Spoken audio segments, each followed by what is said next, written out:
Today's episode is brought to you by poet and novelist Keetje Kawaguchi's debut collection of poems, Disintegration Made Plain and Easy.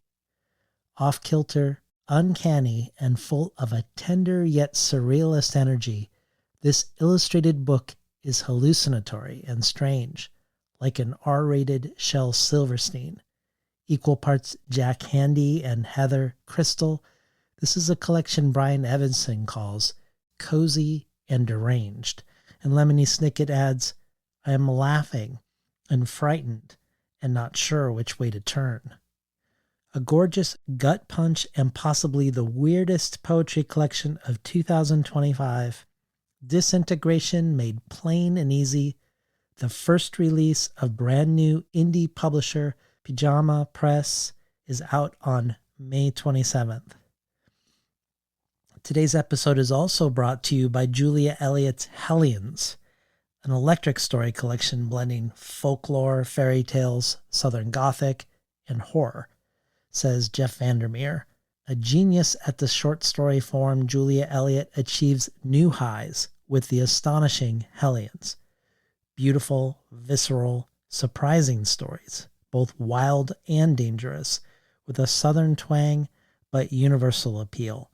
Elliott is an Angela Carter for our times. And Carmen Marie Machado adds, Julia Elliott's fiction is its own country. Every sentence drips and unsettles. Every character lusts and schemes. Every landscape is alien and forbidding, but there's something eerily familiar pulsing underneath the wildness, the way your waking life snakes through the logic of your dreams. I'm obsessed with these lush, feral stories. Hellions is available now from Tin House. Back in 2022, when I did the limited series Crafting with Ursula, 12 episodes over 12 months with 12 different writers about 12 different aspects of Ursula K. Le Guin's writing life, I didn't know going in what I would learn or discover or be particularly captivated by. In the end, the aspect of Le Guin's writing life that was most impactful on me and memorable was the way she learned and reevaluated herself in public, her journey around gender and around feminism, and the way she undertook it in a way that invited the reader to see how it unfolded, her willingness to go back and change her mind, to question herself about what she had done previously, but without ever disowning it. Instead, leaving a sort of open source citational trail of breadcrumbs. I mention this because while today's conversation with Keetje Kuipers talks in depth about many things, everything from the craft of sex writing, to storytelling within poetry, to the dialectical tension between control and wildness, one of the things I was most excited to talk to Keetje about was failure and failing publicly, and about why sometimes doing this very thing is an important thing to do. This is something that Keetje has thought a lot about, and we think alongside each other together today about it too. Unsurprisingly, given how deeply enmeshed Keetje is in the poetry ecosystem, a writer, a teacher, an editor, the founder of a poetry award, sometimes a poetry judge, Keitje's contribution to the bonus audio archive is unusually generous and wide-ranging. In her 20-minute contribution, part reading and part teaching meditation, she draws upon many of the themes we discuss in the main interview and finds a poem by another that exemplifies that theme, whether it's an example of what an embodied poem looks like, or who was in her lineage of nature poets of the Mountain West who were also queer women, or poems that exemplified a beautiful dance between control and wildness. And she reads these poems for us and talks about them. She then ends with a poem of her own, similar to Kaveh Akbar's contribution, where he read a poem in praise of the laughing worm that he really liked, but it didn't fit with the collection as a whole, so remained outside of it. Similarly, Keetje reads a poem like this that didn't make it into the new collection, meditating on how one orders a collection, what story the book tells as a book because of the choices you make in this regard, and why this particular poem would change the story of the book in a way she didn't want it to. This joins bonus readings from so many iconic poets: Jory Graham, Dion Brand, Denez Smith, Layli Long Soldier, Natalie Diaz, Forrest Gander, Arthur Z., Ada Limon, Alice Oswald, Rosemary Waldrop, C.A. Conrad, Nikki Finney, and many others. Subscribing to the bonus audio is only one possible thing to choose from when you join the Between the Covers community as a listener supporter. Every supporter can join our brainstorm of future guests, and every listener supporter receives supplementary resources with each and every conversation. And then there's a whirlwind of other things to choose from. Yes, access to the bonus audio is one of them, but also the Tin House Early Reader subscription, getting 12 books over the course of a year, months before they're available to the general public. Rare collectibles from past guests, a bundle of books selected and curated by me and sent to you, and more. You can find out more at patreon.com/betweenthecovers. And now for today's episode with Keetje Kuipers.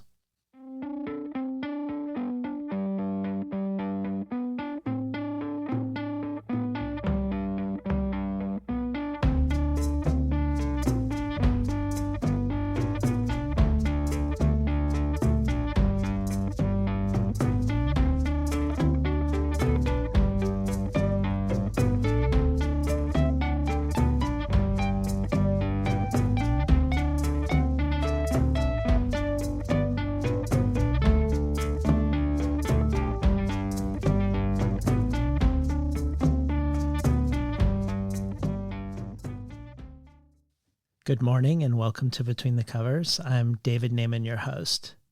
Today's guest, poet and editor Keetje Kuipers, earned a BA at Swarthmore College, her MFA at the University of Oregon, and is the author of 4 books of poetry. Her debut, Beautiful in the Mouth, won the 2009 A. Poulin Jr. Poetry Prize from BOA Editions and was named a top 10 debut poetry title by Poets and Writers. She followed this with The Keys to the Jail in 2014 and All Its Charms in 2019. Kuipers' writing has appeared everywhere from Poetry Magazine to the New York Times Magazine to NPR's Writer's Almanac to American Poetry Review, Orion, The Believer, and more. It has also been reprinted in the Best American Poetry and in the Pushcart Prize anthology. She's been a Wallace Stegner Fellow at Stanford, is a 2025 NEA Fellow, has been a visiting professor at the University of Miami and the University of Montana, and an associate professor at Auburn, where she was also editor of the Southern Humanities Review, and where she founded the Auburn Witness Poetry Prize in honor of the poet Jake Adam York. Kuipers has been on the board of the National Book Critics Circle, has been a judge for the National Book Award in Poetry, is on the advisory board of the Dual Language Writers Conference under the volcano in Tepoztlan, Mexico. She co-curates the Headwaters reading series for Health and Well-Being in Missoula, Montana, which focuses on using poetry to build knowledge and trust among community members around issues of health, Native health, women's health, LGBTQ health, mental health, disability, and more. If that were not enough, since 2020, Kuipers has been the editor of Poetry Northwest, and during her tenure, she has founded the James Welch Prize for Indigenous Poets. Keetje Kuipers is here today to talk about her latest book, which, like all her collections, is out with BOA Editions, called Lonely Women Make Good Lovers, with starred reviews by both Forward Reviews and Publishers Weekly. Poet Marilyn Hacker says of Kuipers' latest, "The poems are elegant, earthy, and pertinent. Kuipers moves language marvelously, and I love her understatedness, making lyrics of what could be politicized texts, which are all the more persuasive for the transformation." Danica Kelly adds, Keetje Kuipers' Lonely Women Make Good Lovers is a staggering, unpredictable, and inexorable collection.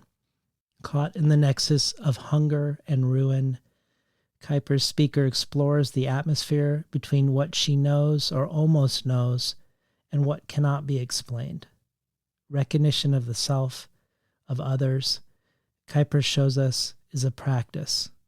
A compelling read, these poems are nimble and vulnerable, mapping a return to the self, a return to longing, a return to the archive of what the body remembers. Finally, poet and critic Stephanie Burt says, "How does romantic love bring us together, or isolate, or confound? What if there's a baby on the way? What if we come to each other naked as birds in flight, as stripped logs, as old photographs, as pure ideas? What does a grown-up, clear, thoughtful, emotionally available, gifted lesbian poet get when, decades after Adrienne Rich, she comes up still wearing her tanks and takes her mask off after the proverbial wreck and makes a pact with the world, with her wife, with their earth and air? This poet is your poet. Here are your poems." Welcome to Between the Covers, Keetje Kuipers. Thank you, David. That was like a weird, almost out of body experience, having listened to so many of your introductions for other writers while I've been folding the laundry or driving to pick my son up from preschool. That was like a strange dream that I just Well, we've also been, I think the first time we talked was now 6 years ago. So Mhm. Yeah, I'm yeah, glad we're finally here. me too. Yeah. Well, I wanted to start with situating your new book among your previous books for a couple reasons. For one, even though your new book and the one just before it, all its charms, are distinct with a different feel, a different focus, and more, there's also very much a sense of continuity, of chronology, of the furthering of a story, as we are again with you within the same relationship and family, even if what is foregrounded and explored is different.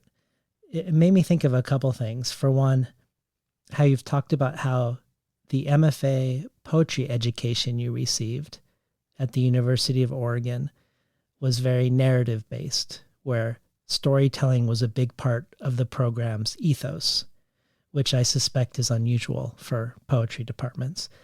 I can feel that within your poems, but also with regards to the connective tissue between the most recent two books. So I'd love to hear about how you see these two books in relation to each other. I guess how you would characterize them separately and also sequentially, how they relate and diverge in your mind. Yeah, I think it's hard for me to think about these two most recent books simply through like the lens of craft and like the arc of craft, and those are obviously really important. That's a really important element to those books, and I can talk about that briefly before I get to sort of what feels to me like the larger concerns that were shaping the evolution of those two books. But I think having Dorianne Laux and Garrett Hongo for my mentors in graduate school, I was getting all kinds of an education from each of them and from my peers in that program who were phenomenal. And, from Dorianne, I was learning a lot about the importance of narrative and the importance of story. And from Garrett, I was learning a lot about the value of metonymy. And from both of them, I was learning music in different ways. And music, I think, when I look back, seems to be the place where those two mentors overlapped the most and maybe even influenced me the most. And in thinking about the evolution of these two most recent books, I got very into with my second and my third book, All Its Terms was my third book. I got very into polishing the poems to like a perfect kind of shine. And I think I lost some of the wildness in my first book. That first book was primarily written in graduate school and like the 2 or 3 years after graduate school. And I didn't have so many rules for myself then. And I was just willing to not just play, but if I did something playful, to leave it at that, to appreciate it for its play.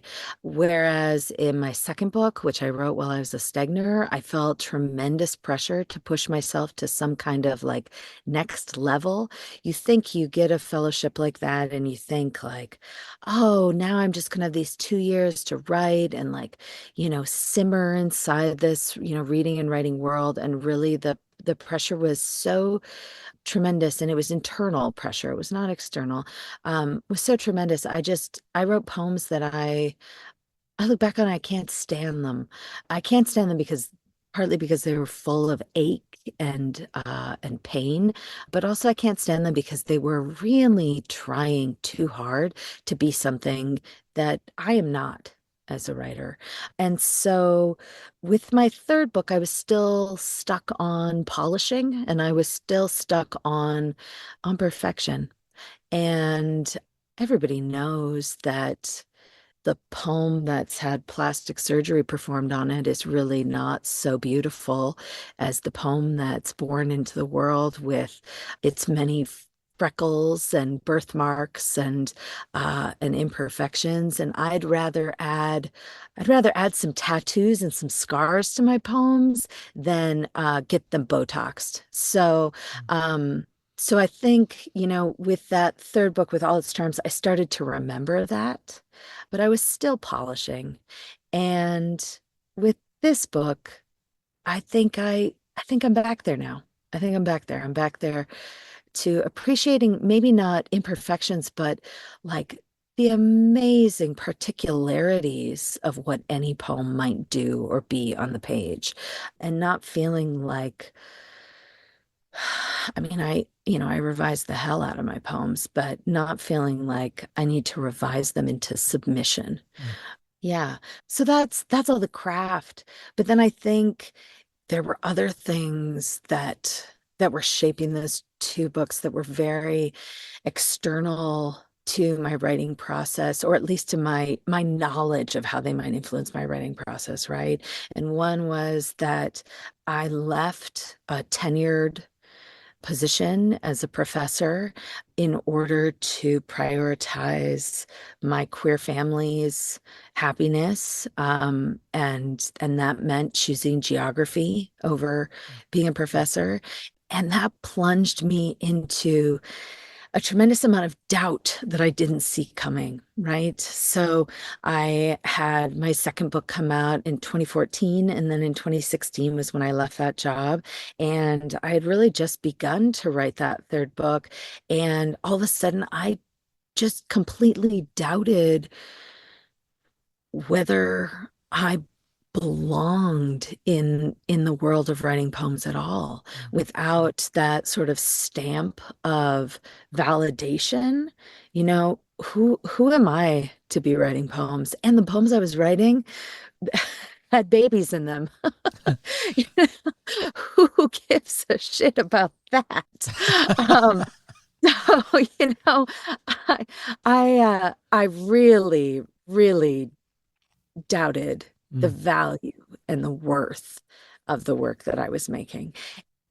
And I was lucky, beyond lucky, to find a small, intimate writing community in Seattle that convinced me otherwise. And then when that book entered the world, readers convinced me otherwise. But Yeah. I didn't believe in that book. I didn't believe in it until months after it had been published. And then that changed what I was able to do with this book. I had wanted to get back to wildness, but knowing that anybody cared if I did or not was what made it possible for me to actually begin to take the risks that I wanted to take. Well, staying on the macro level of looking at your books across time, we have a question for you from passed between the cover's guest, the poet Gabrielle Bates, who's the author of the collection Judas Goat.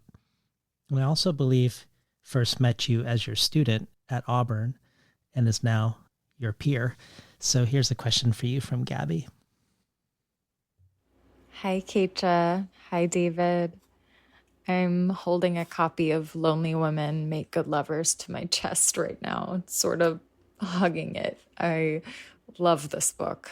I'd seen versions of many of these poems over the course of the last few years, thanks to our every other month or so workshop. And I just have to say, what a thrill it's been to read the collection and see how you've managed to pull even more power and music and personal revelation forward in your revisions, and to see what's recurring across the poems more clearly now that I'm seeing them all together. I think it's so interesting that a friend of yours, upon reading the manuscript of your first book, said that you were using the words glitter and glimmer too much. And now, in your fourth book, that obsession is still with you. There's a motif I track across the book of sequins and little crystals. You describe water shimmering like sequins on a tarp, water glitterless like the back of a rhinestone, glittering fragments of shell and the black bracelet of a scorpion. We see women gluing Swarovski crystals on phone cases, diamonds raining on Saturn. This glittering motif in the book feels like it's doing a lot of subtle but important work thematically and texturally related to questions of gender performance and convergences of natural and synthetic beauty. I'm so glad that whether consciously or unconsciously or a mix of both, you've allowed that obsession to recur and evolve in your work. You have a vexed relationship to certain recurrences, I know. Rhetorical moves you're very good at, which frustrate you to repeat in poems. But I'm interested in the repetitions you've embraced, if any come to mind. Repetitions in the poems themselves or even in your process, which have felt generative or meaningful for you. You could reflect on the recurrence of glitter if you want, or about something else entirely, something that's maybe happening behind the poems we see, a revision strategy you repeat, a certain number of syllables per line, anything at all that about repetition that compels or intrigues you. Well, first I have to say that I'm crying, which we before we started recording, David, I told you I have a bit of an emotional hangover from AWP, which always just, sucks every ounce of feeling out of me and then leaves me sitting in a pool of it. So I'm feeling all of that. But Gabby, whenever I think I'm going to cry, I try to picture a clown, like one of those classic sort of horrifying clowns. So that's what I'm going to do while I talk about Gabby. I'm going to picture somebody wearing a red nose and a bright neon colored wig. Gabby was one of my first students at Auburn University, and she was one of my daughter's first babysitters. So when I went back to work after being on maternity leave, when my daughter was born, Gabby would babysit Nella in my office while I taught the graduate workshop at night, and Nella would cry, and I'd race out to nurse her on the break and feel like it was fairly traumatizing for all three of us. But you're right, Gabby started out as my student and has become my peer and has become someone who, I admire and look up to so much as a writer. And she's one of those people in Seattle who taught me to believe in my work again, which is such a gift.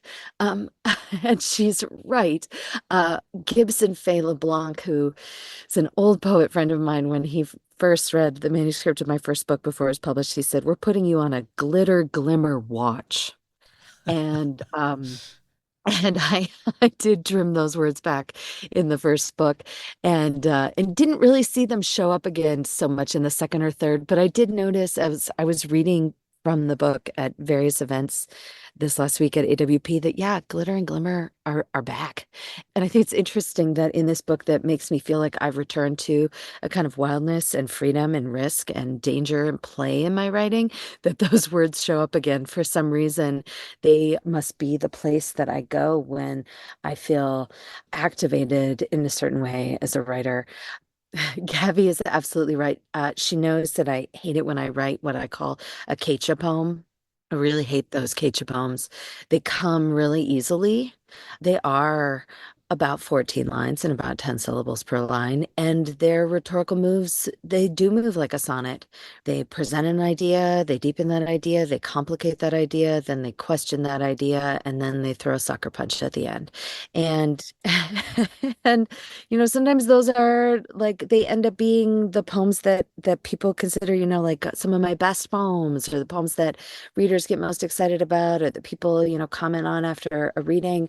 But when I first write one of those again, I am totally irritated and frustrated with myself. It feels like I'm, just using my strongest muscle and I want to use all the muscles and I want to work those weak ones and it feels like cheating. And I've tried to get myself not to feel that way about it. I've tried to get myself to embrace my strengths and to realize that, I'm writing those quote unquote Keetje poems because they are something that after years of working hard, I can come to in a more, sort of easy and unconscious kind of way. But like I said, there's something about it that feels too easy and that makes me less interested in writing them. To me, they feel predictable, even if to a reader they might feel full of surprise. Other repetitions. I think we never know until somebody else tells us like what we're doing a lot of or what my first book had a ton of boats in it, which I didn't realize until a reviewer noticed it. My second book was full of my dog, which I didn't realize until someone pointed it out. I'm not sure yet, other than the reoccurrence of glitter and glimmer, what it is in this book that's repeating itself or showing up again. But Gabby's right that I do, as much as I don't want to write Keetje poems, I do have, I wouldn't say moves that I fall back on, but I do have some sort of formal constraints or craft choices that help me when I'm revising. And those 10 syllables per line feel like a life raft to cling onto in the revision process. And a lot of times then I break out of that in a final draft of a poem, but that is something that helps me when I want to tighten a piece and I want to make sure that there's absolutely nothing in there that doesn't belong. I I'm pretty obsessed with making sure that every word in any given poem points towards what is at the poem's heart. And I want to make sure that every adjective is not serving just that particular moment in the poem, but the poem as a whole, every noun, every verb, that each of them is pointing. And that doesn't mean creating a poem where, there's one umbrella metaphor. Oh, this one is the ocean. I want my poems to be full of strangenesses like that Jack Gilbert poem where suddenly raccoons are licking the inside of a garbage can. Like I want those strangenesses, but I want all of them to be pushing towards the same thing. So that's something that I hold on to anytime I'm crafting a poem. Well, in this spirit, I also think of something you said to Gabby 6 years ago in the Adroit Journal, which isn't about repetition, but rather a breaking, I think, of the illusory boundary between books, that the last poems you find a place for in a given book feel like the impulse for what's going to come next. It reminded me of a similar sentiment that Jory Graham expressed the first time she was on the show, that within each book of hers, there's a particular poem where something happens which is new, which is at the border of that book, which is the next thing she needs to explore. It always has to do with a formal or musical discovery. You yourself have talked about how your second book, The Keys to the Jail, was written from a place of self-blame, and yet there were two poems at the end which granted a begrudging forgiveness to yourself, a forgiveness that then expands in your next book, All Its Charms, into something that is not begrudging, but more full of wonder that forgiveness is even possible and that there might be joy on the other side of it, to paraphrase your words. But back 6 years ago, you said the last poem added to All Its Charms, called Digging Out the Splinter, was the poem that you saw back then as suggesting the new energy of what would come next. And I wonder if that still holds true. And if so, if you could dig out the splinter for us, carrying it forward into this collection. But also, either way, if you could also talk about how shifts in focus and theme manifest in shifts in form between your last book and this one. 3 years ago, you said in a Cutbank interview that this new book feels more like your first book, something that you've already mentioned today, much more like your first book than any of the others, where since then you've described your work as making sure that the poems fit imagistically and lyrically, what you call a kind of poetry sudoku. But now you're returning to a more formal wildness, where you're allowing yourself to let words feel wrong or images remain that don't quite belong to the world of the poem. So maybe even contradicting what you just said about everything pointing in the same direction. Again, this is years ago now, both of these interviews, but talk to us about whether there is a seed poem from All Its Charms that's now blossoming in Lonely Women, if it's still the same poem. Yeah, I think that poem, Digging at the Splinter, was one of my earliest attempts at like a very honest poem about being married and how complicated it is and how ultimately, I mean, people talk about marriage as a compromise or a series of compromises, and I don't really agree with that. At least not the way like in pop culture we think about a series of compromises. Like, oh, the one compromise is that my spouse snores or is terrible at loading the dishwasher, or doesn't like going to see live music with me or whatever it might be. But I think it's a series of compromises in in terms of letting go of the self that we cling to so desperately.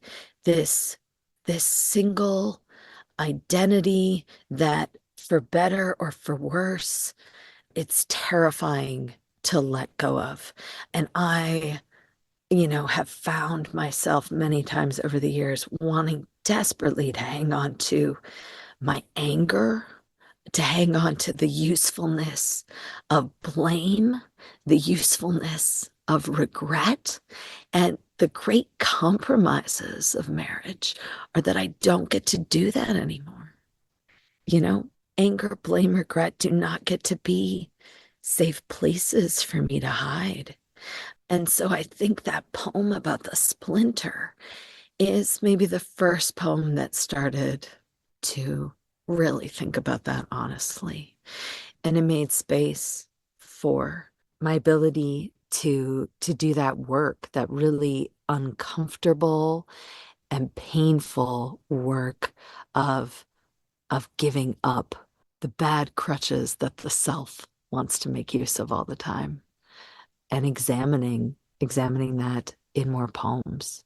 And that's what I feel like I got to do as part of the project of Lonely Women Make Lovers. Maybe figure out, how did I come to be using those particular crutches to hold myself up as a person, and especially a person in relation to my partner, my friends, my family, and what would it feel like to fling those off of myself?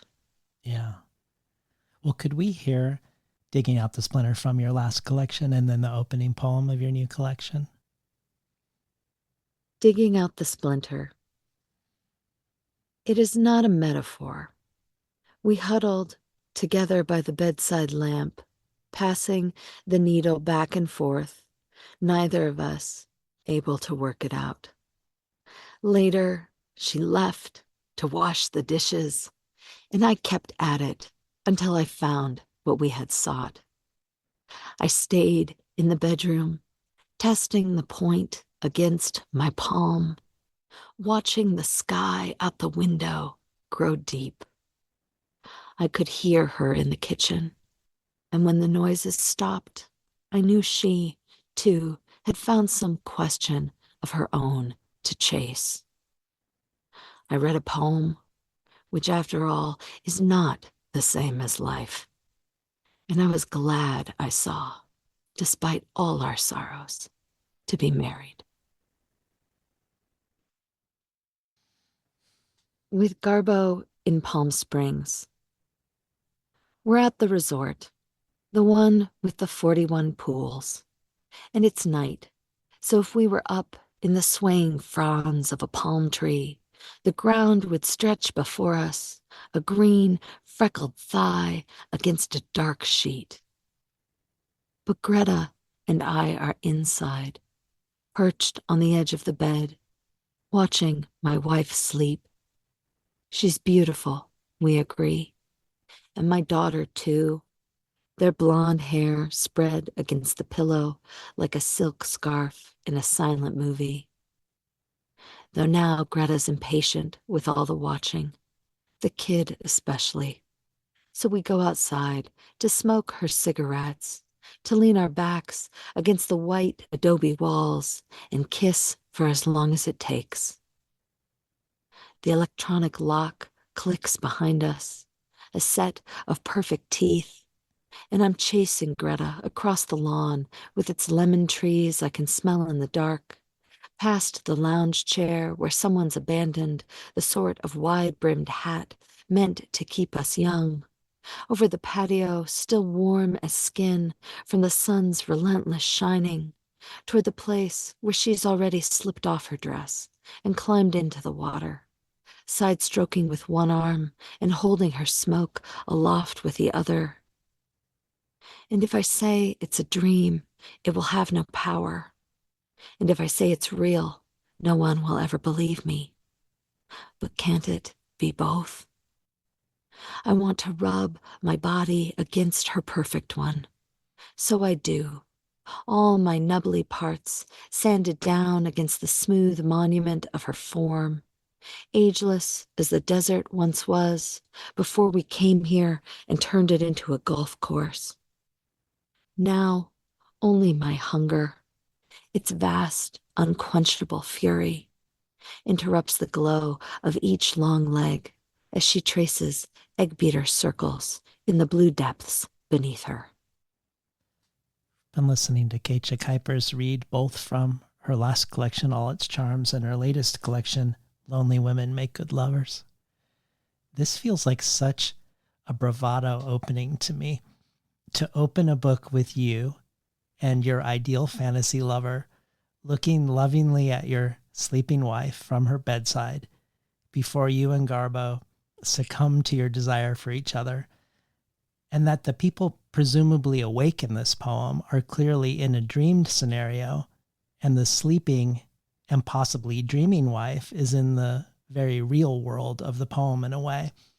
It's such a wonderful inversion.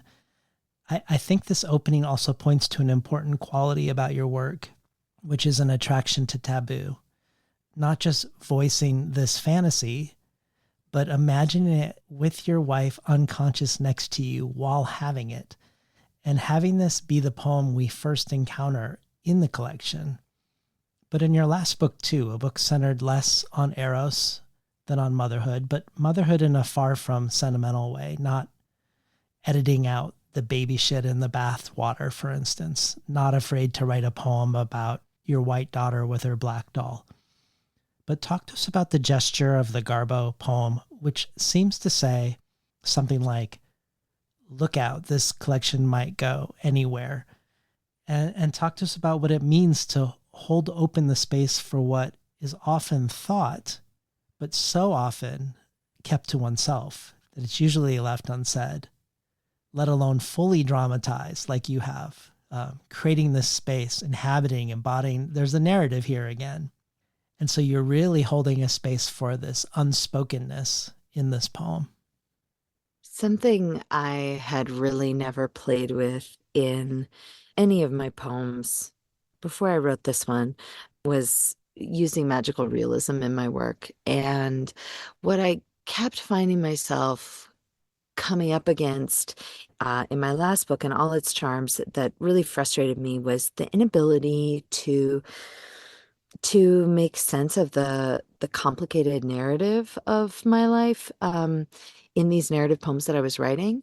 And I had always dated men my entire life until I met my wife, and then we were together for 3 years, and then we broke up for 7 years, and I dated exclusively men again, and then she came back into my life at a time when I had already made the decision to become a single mother by choice. And I said, "You can come along for this ride of me being pregnant if you want to, but I'm doing this thing." And so we did. We got back together, but we did everything out of order. We, were long distance while I was getting pregnant and had a baby and was raising a baby. And then we got married, and then we still didn't live together for another 6 months after we were married. And then she adopted my daughter years after that. It's all out of order and a little confusing and doesn't fit so easily into, what many people want to think of as like the story of like, oh, when did you come out? And oh, when did you and your wife decide to have children? Like, I've not been a very static being. And so trying to write poems that include transformation, a chronology that doesn't match up with, what we're sort of culturally attuned to, with dwelling in gray areas.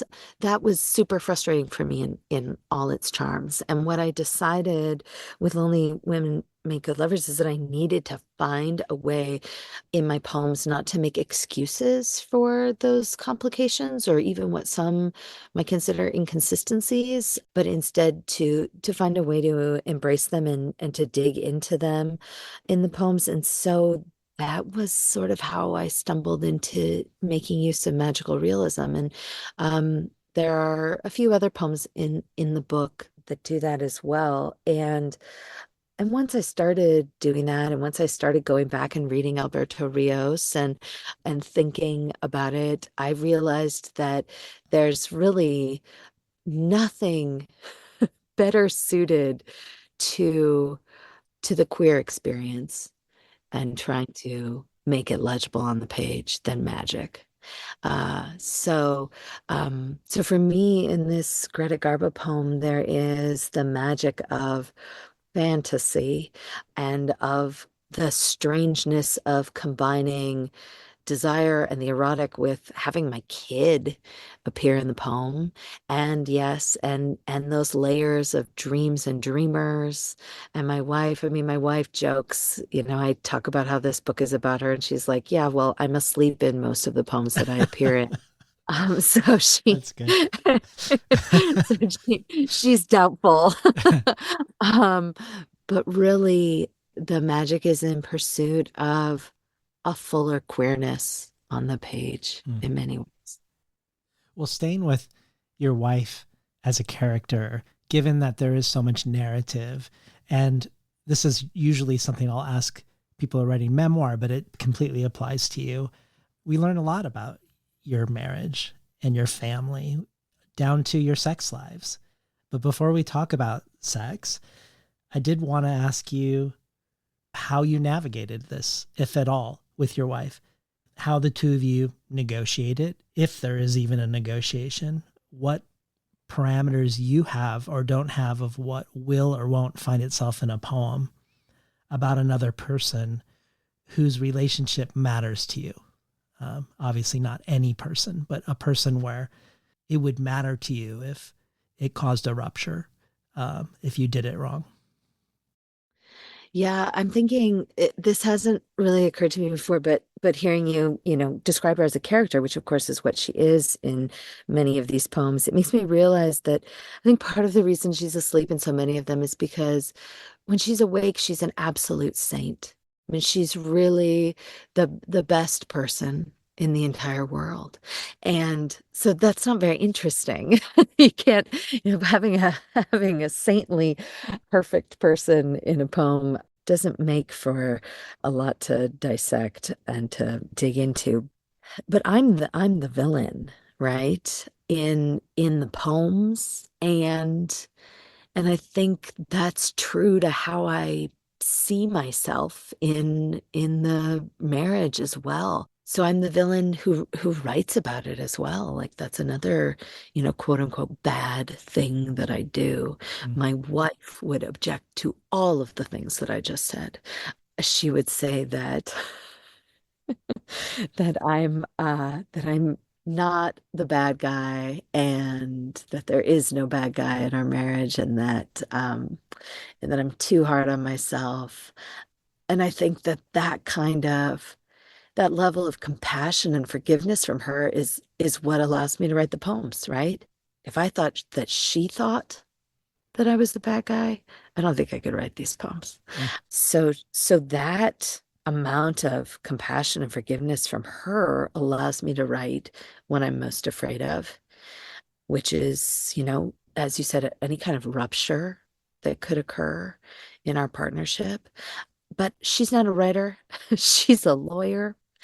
And she calls herself a simple person. I would call her matter of fact. And she is incredibly proud of me.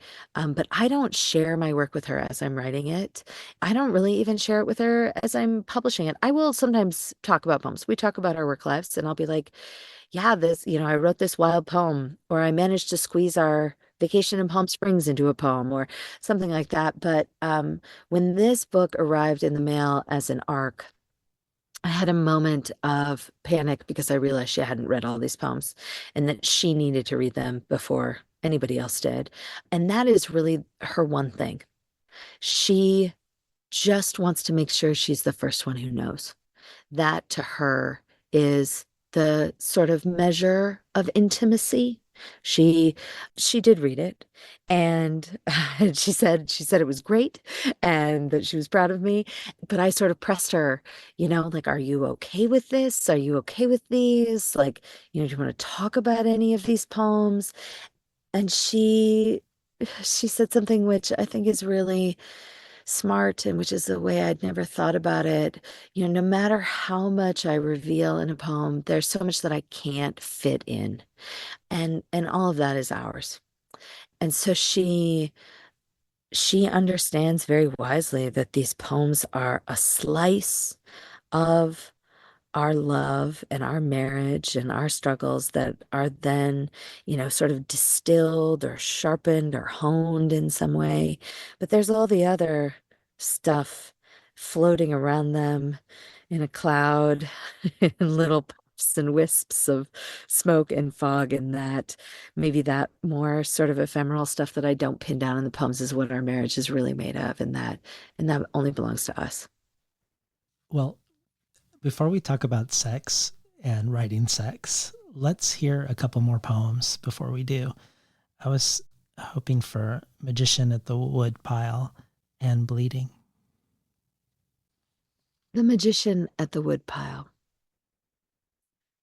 The blue tarp is covered in little pools of water that shimmer like sequins everywhere a wrinkle has gathered. I pull it off with a flourish and start digging through the kindling and logs until I find the dicks, all of them hidden in the back of the pile. The dicks I took in my mouth, the dicks that didn't ask permission, the dicks I loved, and the dicks I never really knew.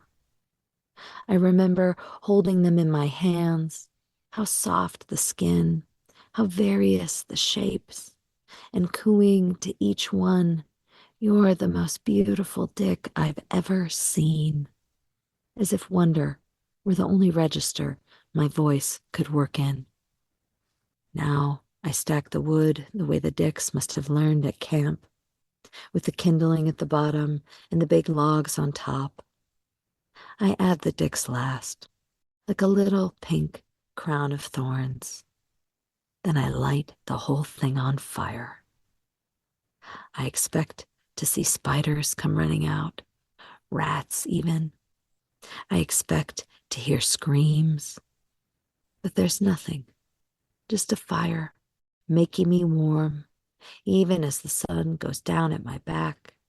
Everything but my face suddenly in darkness, like I'm performing a magic trick, like the magic trick is me.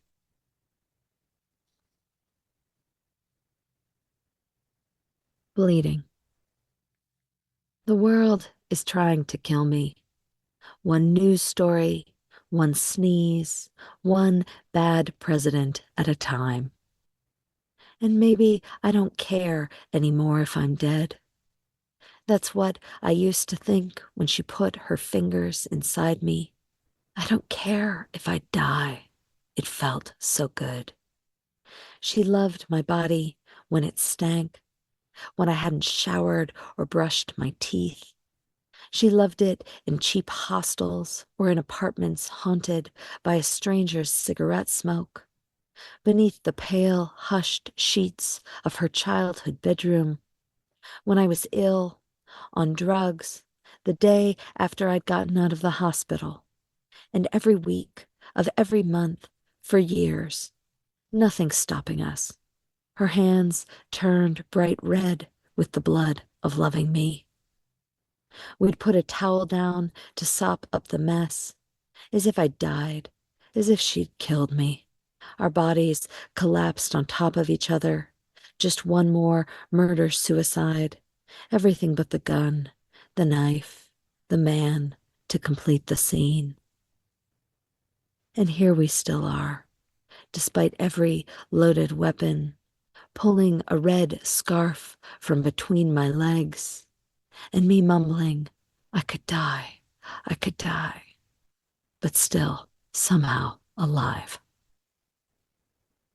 Been listening to Keetje Kuipers read from Lonely Women Make Good Lovers.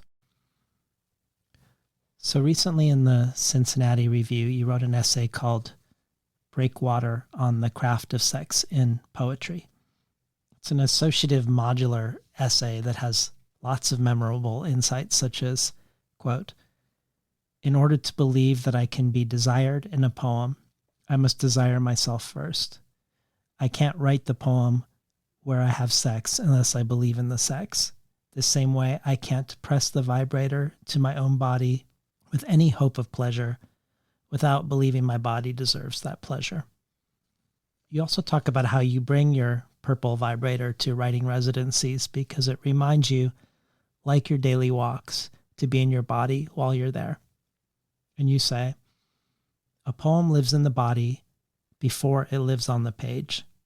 To successfully make the transition to the page without the poem losing its inherent embodiment, its lived music, requires a commitment to imperfection and surprise, to being overtaken, to losing at some point the control that many writers hold dear." You also have offered a generative workshop called "Oh Let Me, Please, How and Why to Write the Sexiest Poems of Your Life," where you quote Melissa Febos as saying, "When something seems difficult in writing and in life, we tend to make rules around it." And you continue by saying, "Just as there are a myriad of cultural norms around sex, there are a million rules about how to write it too. But rules were made to be broken by poets or reinvented on our own terms." Talk to us about embodied writing and about what a commitment to imperfection means in regards to this, about writing sex and what poetry or sex writing rules, about which poetry or sex writing rules are broken in doing so. I'm thinking again about what we were talking about earlier about, letting poems have parts in them that maybe seem like they don't match up or they don't belong. That Magician at the Woodpile poem, for instance, I mean, I think of that as a love poem. That is a love poem to every one of those dicks. And the poem is full of a kind of voiced gratitude for each one of them and and our time together and I think there are a number of poems in the book that try to do that, that try to talk about a sort of gratitude. We're told all the time like that, live in the present.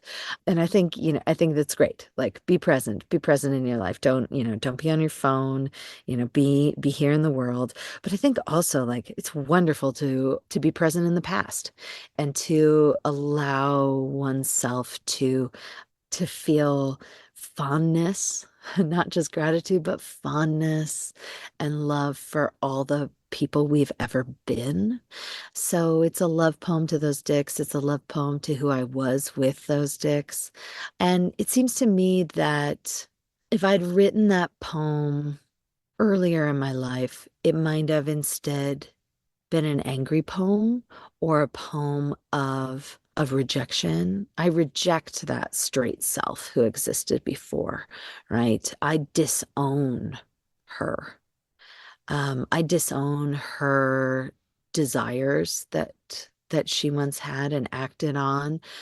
And I don't want to write poems that disown any part of myself. And I don't think they're very interesting to write or to read.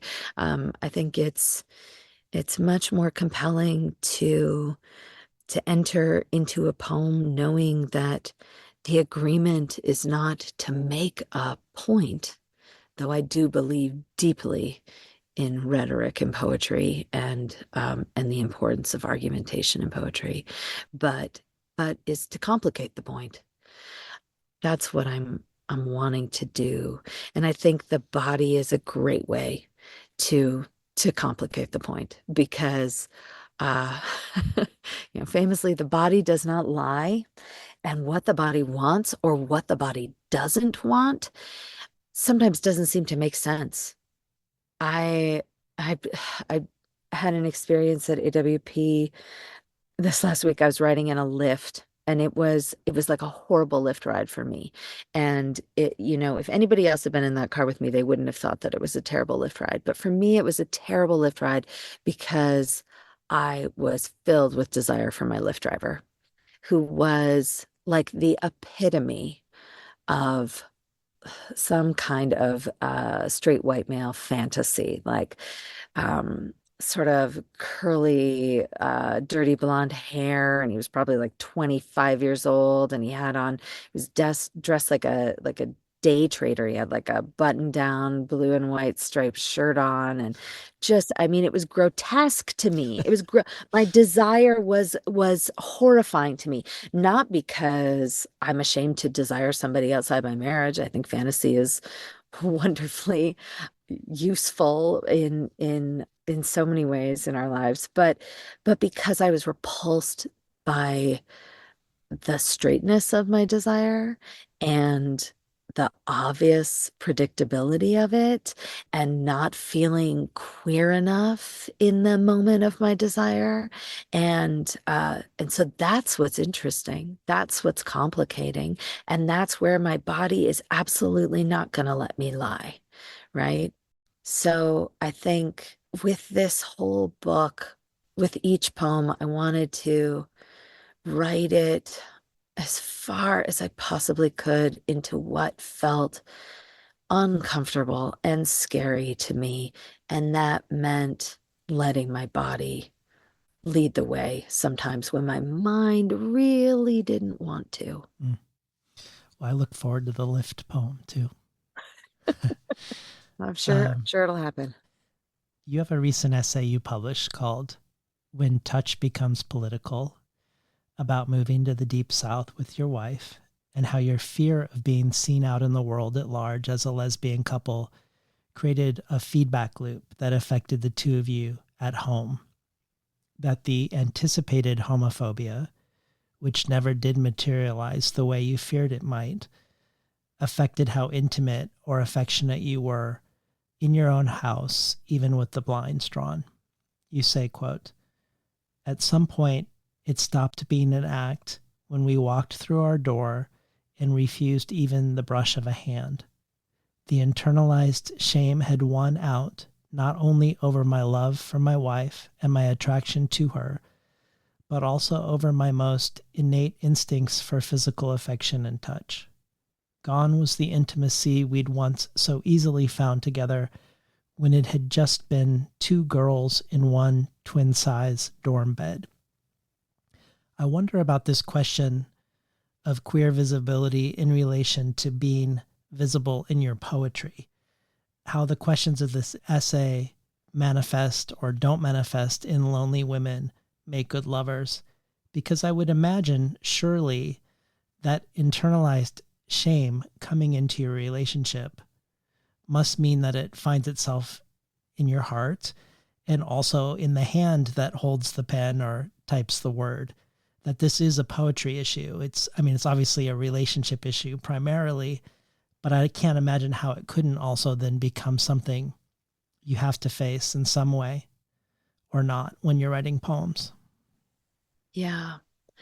I think one of the things that has surprised me, and I think also surprised my wife, is what a boon it is for our private relationship when we are public with our relationship together. So there is nothing that makes me more inclined to take my wife home and take her to bed than being out with a group of friends who we feel really comfortable being affectionate with each other in front of. There's a wonderful thing, and I think this is true, like regardless of sexuality, whether you're gay or straight or whatever, if you get to perform your relationship in front of an appreciative audience, that's a real turn on. And it's healthy inside the bedroom and outside of the bedroom, right? And there have been periods of time when we haven't gotten to do that as much, and then there are periods of time when we get to do it more. I think similarly, I have found myself when I'm reading from the poems in this book, like I just did at AWP, I come away from that experience really wanting to see my wife and be with my wife because they remind me not only of my desire for her, but just the depth of our intimacy and our closeness. And also they remind me of everything that's not in the poem that's ours. And so I think in some ways what happens after the poem is written in my relationship to the poem is what affects or has an effect upon my marriage. I do not think about it at all when I'm writing the poems. I probably should. I would maybe be a better spouse if I did, but I do not think about her feelings or the poem's effect on our marriage at all during its composition or revision or magazine publication. But I think that writing the poems, I mean, speaking of feedback loops, the last few years I have tried to work on my marriage more than ever before. And I think then when I'm doing that work in our marriage in the real world, I want to do some kind of comparable work in the poems. And I'm pushed towards that unconsciously. And then once I do, I kind of want to step out of the poems and explore what I've discovered in them on the page with my wife outside of that arena. And then, yeah, that is its own much more healthful feedback loop that I think happens in the work. I love that. So back 6 years ago when we first started thinking about the possibility of having a conversation for the show, back then you were doing a series at Poetry Northwest called Line Cook, where you paired a literary podcast episode with a recipe. And twice between the covers was part of it. One was called Yuri Herrera with zucchini, ricotta, gnocchi, and no-cook tomato sauce. And the second is called Matthew Zapruder with curried chicken thighs and cauliflower, apricots, and olives. In this one, you were at a writing residency, one that I particularly love, in the remote high desert of Oregon called Playa, without a good internet connection, and with chicken thighs that you hadn't yet eaten, and it was already your second week there. So, on the one hand, you were puzzling out salmonella risk, and on the other, you were looking through what podcast episodes you had long ago downloaded, since you couldn't download new ones. Episodes you called leftover fairy tales. One of them was one lonely episode of this show, of which you said, I say lonely because even though I adore David Naiman's astute conversations with poets and prose writers, this particular episode was one I'd been trying to avoid listening to, because really, who wants to hear anyone, even a couple of beloved writers, ask the question, why poetry? And I should say, Why Poetry is the name of the book Zapruder was on the show discussing. So either you were going to eat cold cereal and listen to a retelling of Rapunzel, which was a previously downloaded episode of a podcast for a car ride with your daughter, or you were going to cook questionable chicken while listening to Zapruder, a poet you admired, make the questionable and for you unnecessary effort to get you to enjoy reading poetry. You say, quote, you know how sometimes it's really nice to be proven wrong? Zapruder and Naiman got right down to business and were soon talking about psychotherapy and the fictive spell and how Wallace Stevens was a crackpot philosopher. What a couple of lovable nerds, I thought, as I chopped apricots and mixed spices. This is outstanding. You could actually hear the moments when the two of them sort of took a breath to wonder and amazement, like they were both gazing up at the stars, or at least a really pretty satellite crossing the sky. The bottom line is that I didn't get food poisoning, and I think I might actually give Zapruder's new book a read. Sometimes scarcity is a good thing. I bring this up because this is a rare and wonderful thing for me to learn that a poet or listener or art maker is interweaving and pairing meditations on food and cooking with one of these conversations, or an anthropologist who's teaching a class using Crafting with Ursula, the series as its structure. But you've now outdone yourself, Keetje Kuipers, as you have a poem in this book about masturbation, which you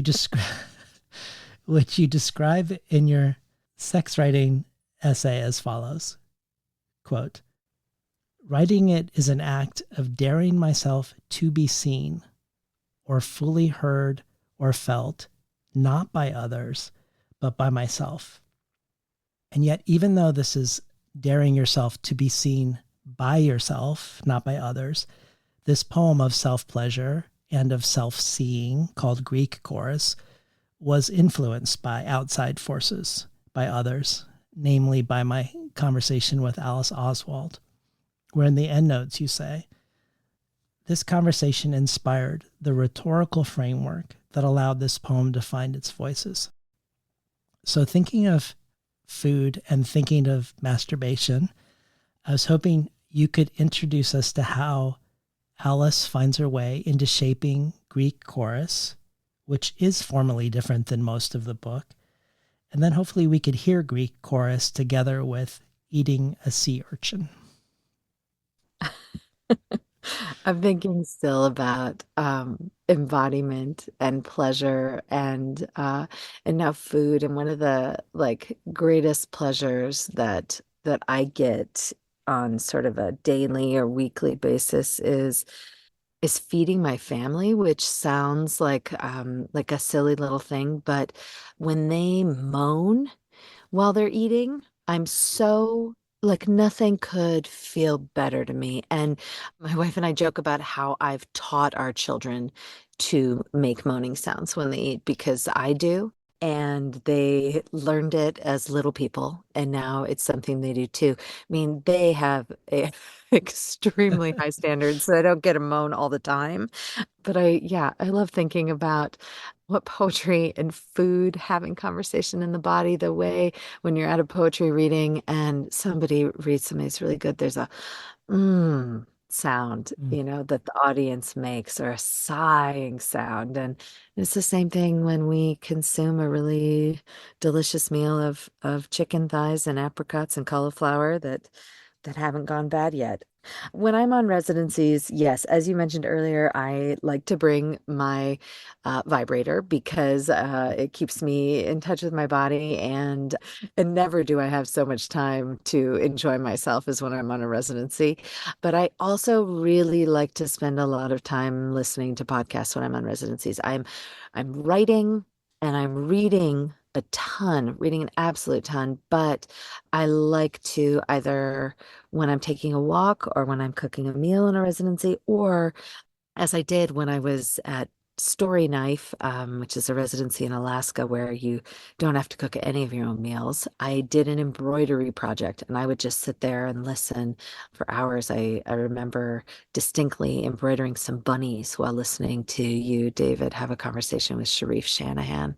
Oh, wow. And and so I was listening to this interview with Alice Oswald when I was on residency at the T.S. Eliot House in Gloucester, Massachusetts, in the little room on the ground floor that used to be like the cold room where they would, I think, like keep the milk and butter and things when it was T.S. Eliot's family's summer home when he was a child. And I I listen to your podcasts because they're delightful and also because they make me feel so much smarter after I've listened to them. And this was one with Alice Oswald where I got to think about the role of the chorus, the role of the Greek chorus, and the role of the character and the role of the accumulation of characters in our lives and the choruses that we get to play back in our own minds, the best choruses. So I'm glad that that conversation brought me to this poem. Greek chorus. Having not touched myself in some time, owing to the erosion of incremental sadnesses that can detach a person from their body as cleanly as a cliff is sheared from a coastline. The doctor informs me that loving myself is now my job.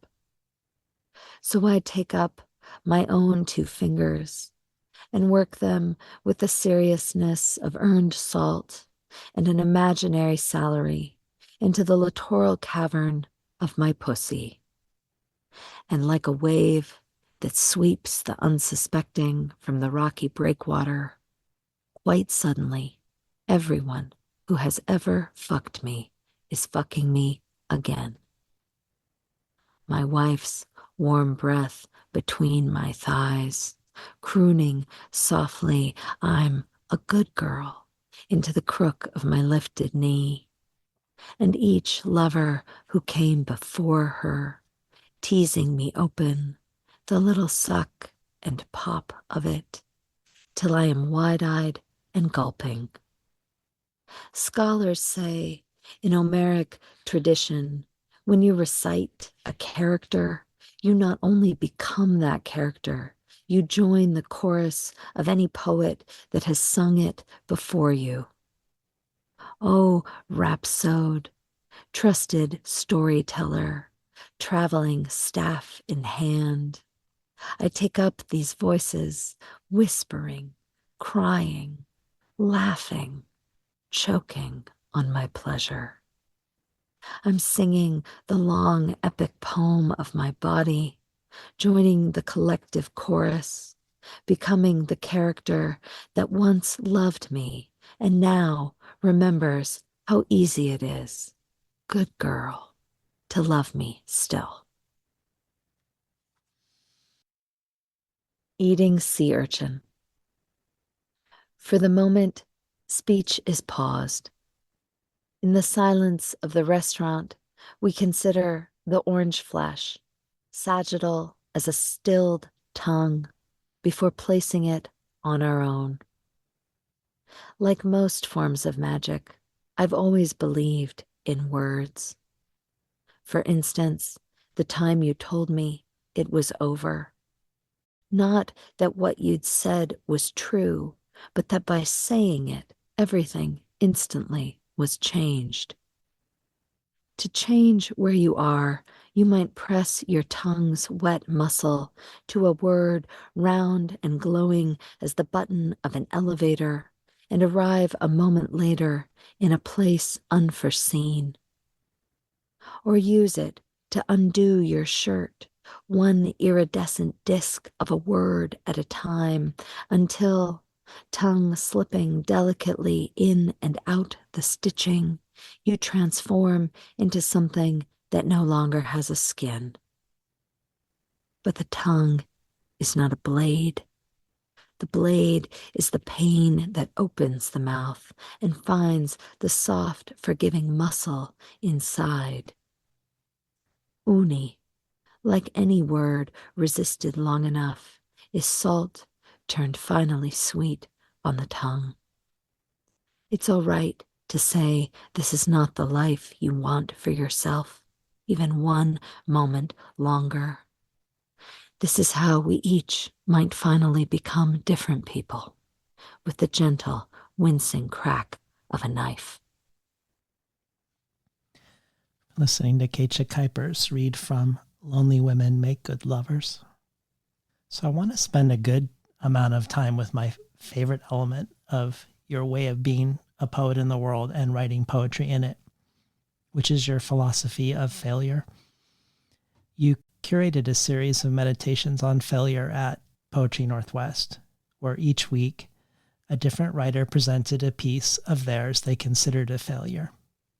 And your introductory text to the series as a whole is really amazing. It's called "There's No Way You'll Ever Be Able to Get This Right." And in it, you recount the time you were working on the poem in your last book about your white daughter's black baby doll, and also listening to a lecture at Breadloaf by Terrence Hayes on practicing failure. How you had been too scared to share drafts of this poem with your POC poet friends, while at the same time, every white poet who saw it said you shouldn't try to publish it. The feedback you received was that the combined elements of race, ownership, and the body created something too sensitive and complex for you as a white poet to touch. In other words, there was just no way you'd get it right. And you had, in fact, drafted and redrafted it until it became, quote, neutered of all emotion and all risk. But in listening to Terrence, you had the revelation that the poem's meaning, its very reason for existing, was intricately bound up in its inevitable failure, that the purpose of writing it wasn't to get it right or absolve yourself or demonstrate your allyship, that the initial impulse wasn't to look good, that you started writing it because it scared the hell out of you. And I want to quote more from this essay of yours, because there's so much in it. But before I do, talk to us about poems whose reason for existing is connected to their inevitable failure. Yeah, yeah.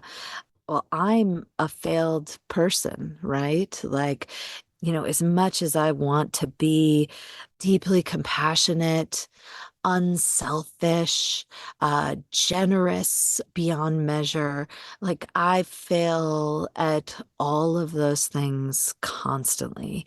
So to write poems where I would try to represent myself as not failing at those things, they're not only lies, but they're uninteresting.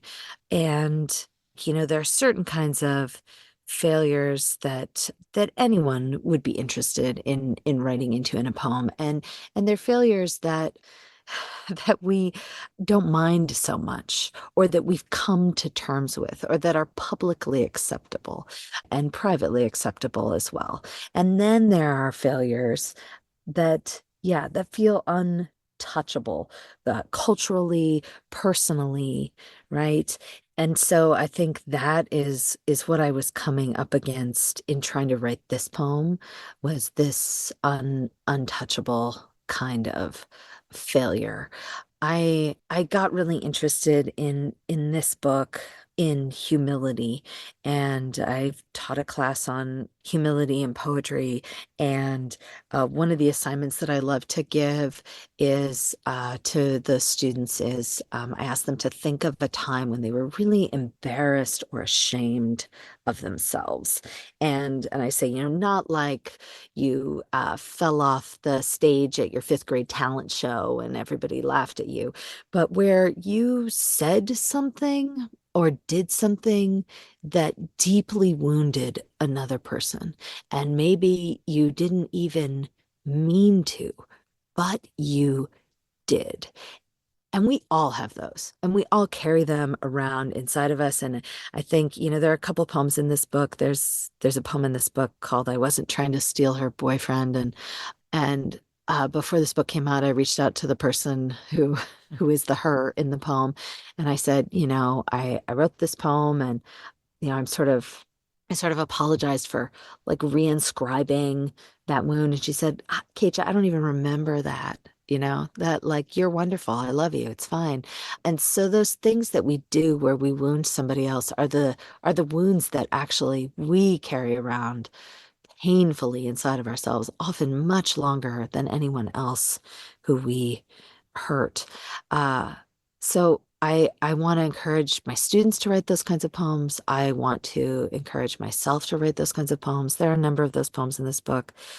One of the panels that I was on at this last AWP was a sex poems panel, and some of the questions from the audience at the end got me thinking about writing poetry from the place of having been the perpetrator of sexual discomfort in another person, right? Like that's a poem that I've not written. That's a poem that I've not really read. And I think like, okay, that's the next dangerous, scary place for me to confront maybe in my work, or one of them anyway, right?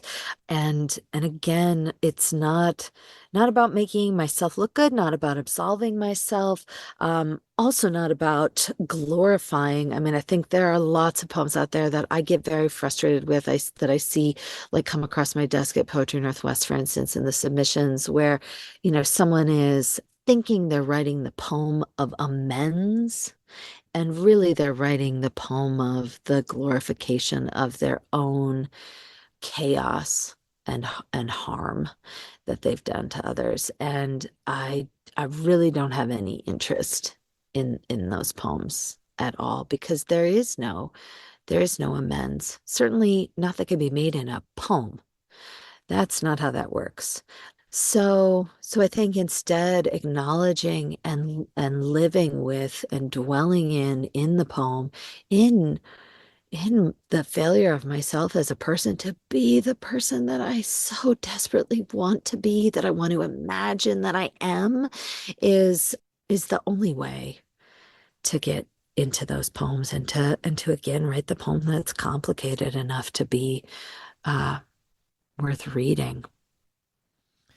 Well, to stay with that essay a little longer, one element of this, it seems to me, that seems particularly important is not that the poem is a failure, but that certain failures, certain ones that can't do anything but fail, with these types of failures, it seems like you're arguing that there's something useful and important about sharing them, about being public alongside them.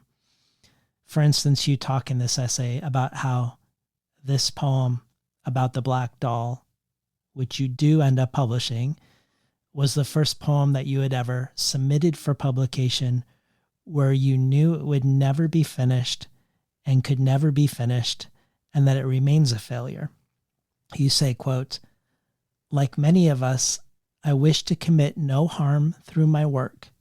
However, at the same time, I feel deeply that we can do no good without risking harm. Mostly, though, I think we risk embarrassing ourselves, and we should. And you go on to talk about, among other things, the Tony Hoagland debacle, about the poem he wrote that when he visited Claudia Rankine's class, the students confronted him around its racism, and he responded that the poem was meant for white readers. This isn't in your essay, but this does prompt a public exchange between Hoagland and Rankine, something that I discussed with Claudia on the show 10 years ago. And if I remember correctly, possibly also in one of my conversations with Lacey Johnson, who I think was one of the students when this happened. But either way, your takeaway is not that he shouldn't have published this poem. Rather, the problem was, in your mind, that he didn't own up to it being a failure, a full-on mess of an attempt by a white poet to engage with race. Similarly, you say of the controversy around Dana Schutz's Emmett Till painting, which you say, quote, would be way more interesting to engage with if she admitted and understood its deeply elemental failure, her failure, and could talk about it openly. I really love this, and I think it's needed to somehow destigmatize taking these risks, perhaps by taking the risks and taking the heat. Because I remember when Claudia was on the show 10 years ago, she was talking about how white writers need to practice staying in their own bodies as people raced as white within their work, not as unraced universal ciphers. But in the world at large, it feels to me that this is entirely disincentivized to do. That if you try and you fail or only partially succeed, you simply invite yourself to be piled on about it. And you likely will be piled on about it. So I wonder if starting from this place, that it's important that I fail like this publicly is part of the solution. But I want to hear more thoughts about this phenomenon of recognizing from the beginning, not necessarily the impossibility, but let's say the improbability that you wading into this topic from your subject position could fully work. Yeah, I think the thing that strikes me in the idea of getting comfortable with getting comfortable with failing and being willing to fail publicly as a white writer engaging with race in America, in engaging with the incredible privilege of my white body moving through this world and this dangerous country, and the incredible costs that the bodies of color around me pay, in blood and with their lives, simply for living. I think the thing that strikes me is that to say, okay, I'm gonna go there and I'm okay with failing is actually just like a little part of the step, because then what happens when you fail and you get taken to task is you have to remain permeable. You have to remain open. You can't say, I signed up for this. I'm going to tough it out. I'm going to take it. I'm going to take the hits. That is not you taking the hits. You taking the hits is letting it fucking hurt. Let it hurt your pride. Let it hurt your ego. Let it hurt all those small, insignificant things that for any individual are the most painful things and the most meaningless in the grand scheme, right? And that is what we're most afraid of. Oh, the self, the precious fucking self. And it's the thing that matters the absolute least, right? So we have to put the most painful, least important thing on the line in order to be a part of the world that we're writing about. And that to me feels like the barrier that we don't quite articulate when we're talking about, yeah, this what I think of too as as a necessary kind of writing and a necessary sort of task that we should all be taking up. Well, before we talk about how you take risks and fail within this new collection specifically, I did want to mention that you've given a craft talk at Sarah Lawrence called Beyond the Precious Self, Publishing Your Failed Poem. And you've also said that as editor at Poetry Northwest, you accept poems that are not perfect, poems that, quote, might have a scar or a limp or a bruise, but that also have a pulse. But obviously, not all failures are good or interesting or useful. So I've been asking myself how you judge when a failure is something worth trying to publish or useful to publish. And perhaps you can remember this wondering of mine as I play a question from someone else. Because in the spirit of my question, we have a question for you from the poet Annalise Gelman. Gelman is most recently the author of the book-length poem Vexations, which was longlisted for the National Book Award, the winner of the James Laughlin Award, where Solmaz Sharif and Arcelis Girmay say in their judge's citation that, quote, the world Gelman creates is a strange slant rendering of our own, delivering shock after shock of recognition in our reading of its intimacies, clarity, threat, pleasure, dread. She's also the founder of Midst, which is a publishing platform that captures and saves and shares the writing process, where each poem includes an interactive timeline showing how each poem has been written, edited, and revised. And in a minute, we're going to spend a little time with the poem from your new collection that was in Midst in its various iterations. But first, let's hear a question from Annalise, which is not about this poem in particular. So here's the question from Annalise. Hi, Keetje, it's Annalise. I wanted to quote from your process note for the poem that you wrote for Midst. I think there's so much in it to ask about. You wrote, a poem is an opportunity to investigate something complex. I begin with the knot of that thing. Rather than trying to untangle it, I simply want to be able to see the threads more clearly, to understand how something becomes tied so tight in our minds. So while it might seem that I'm wrestling with language when I revise, the choices provided for me by language, for instance, syllabics, line breaks, figuration, are really just opportunities to wrestle with the rhetoric. What I am trying to do is get the knot to open up a bit so that I can lay its complicated and still tangled form out on the page. And then you say, this becomes an even more delicate and dangerous undertaking when the poet is implicated in the knot, which is the only kind of poem I'm interested in. When I watch your writing process unfold, I can clearly see how you implicate yourself in your poetry. I see you constantly returning to what you've just written to ask yourself and the poem, is this true? And could it be more true? I'm curious about how this relates to the way that you read. How do you know when a poem implicates its poet? What do you think makes that implication feel sincere? And can you speak more to the idea of implication and why it's so important to you? I love that she found that question. Could it be more true in watching the way that I wrote that particular poem? And I think that is how I push myself in a lot of my poems, especially the ends of my poems. I want to know, not only is it true, but could it be more true? And I think that's what I'm looking for too. Like when I'm reading submissions for Poetry Northwest, you asked, how do I know when it's a failure worth worth publishing? And obviously, I don't want to publish poems that are failures because they're lazy or insufficiently examined. I want to publish poems that are failures because they tried very, very hard to reach towards something and maybe fell a little bit short. And so if I'm asking of others' poems, could this be more true? Maybe what I'm really asking of those poems that I read that come across my desk is this not more true because the poet decided to remain hidden and remain afraid?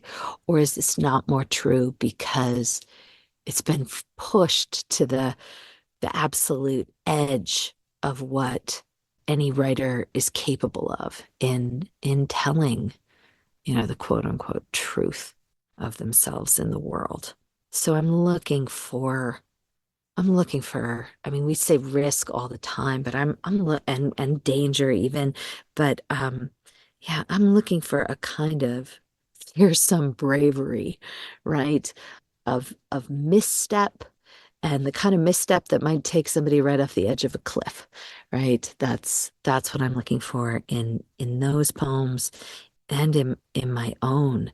As for complicity, I think that goes back to what I was talking about before, the notions of humility. I mean, if we are really trying to practice being in relation with each other, both in the world and on the page, then that first humble move is one of acknowledging our involvement and and pivotal involvement in harm, right? So that that has to be not where we work towards, but where we start from in taking on these poems. Well, before we talk about your poem In Midst, which is also in Lonely Women Make Good Lovers, could we first hear it? Boat Puller, Bird Woman, Madame Charbonneau. Boat puller, bird woman, Madame Charbonneau. 1.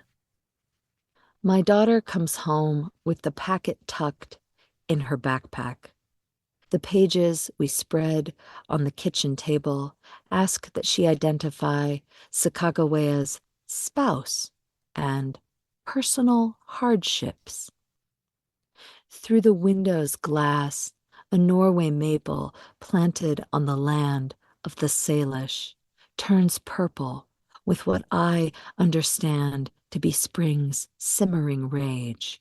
So, too, I try to see the woman more completely, the only way I know how. Wet moment my daughter ripped from my body and into the world. The thrill of using my tongue to move one language into another. Or every time I've done what no one else would. And why? For reasons of my own beyond anyone else's. 3. Imagining. Because I am complex as any being. The bitterroot, the camas, and, like her, can never be known. Our interpreter, we find, reconciles all the Indians as to our friendly intentions. A woman with a party of men is a token of peace. Her face, a token on the front of a coin, minted Philadelphia. 4. Denver, San Francisco, West Point. I have held her shining in my hand. Although not minted for circulation from 2012 onward because of general unpopularity with the public. The weight slight in my palm, the understanding of its significance depreciating by the day. The artist had been told to be sensitive to cultural 5. Authenticity and try to avoid creating a representation of a classical European face in Native American headdress. When I asked my friend why she doesn't smile in pictures, she said, "They want the stoic Indian, I give them the stoic Indian."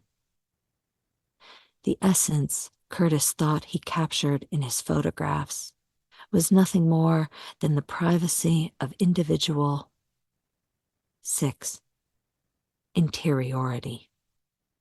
Still, I try to grasp her stubbornness, sly wit and grief, the flicker of pleasure, anything but what they tell me she was. Compliant, helpful, mindlessly brave. Whatever the criticism aimed at his work, it is hard to ignore the beauty of the images and the sensitivity, dignity, and respect with which he treated 7. The subjects in front of his lens. What made her laugh? Which berry was a favorite breaking on her tongue? What of her satisfaction, or its truest predecessor, desire? More than selflessness, more even than survival? If she has enough to eat and a few trinkets to wear, I believe she would be perfectly content. 8. Anywhere.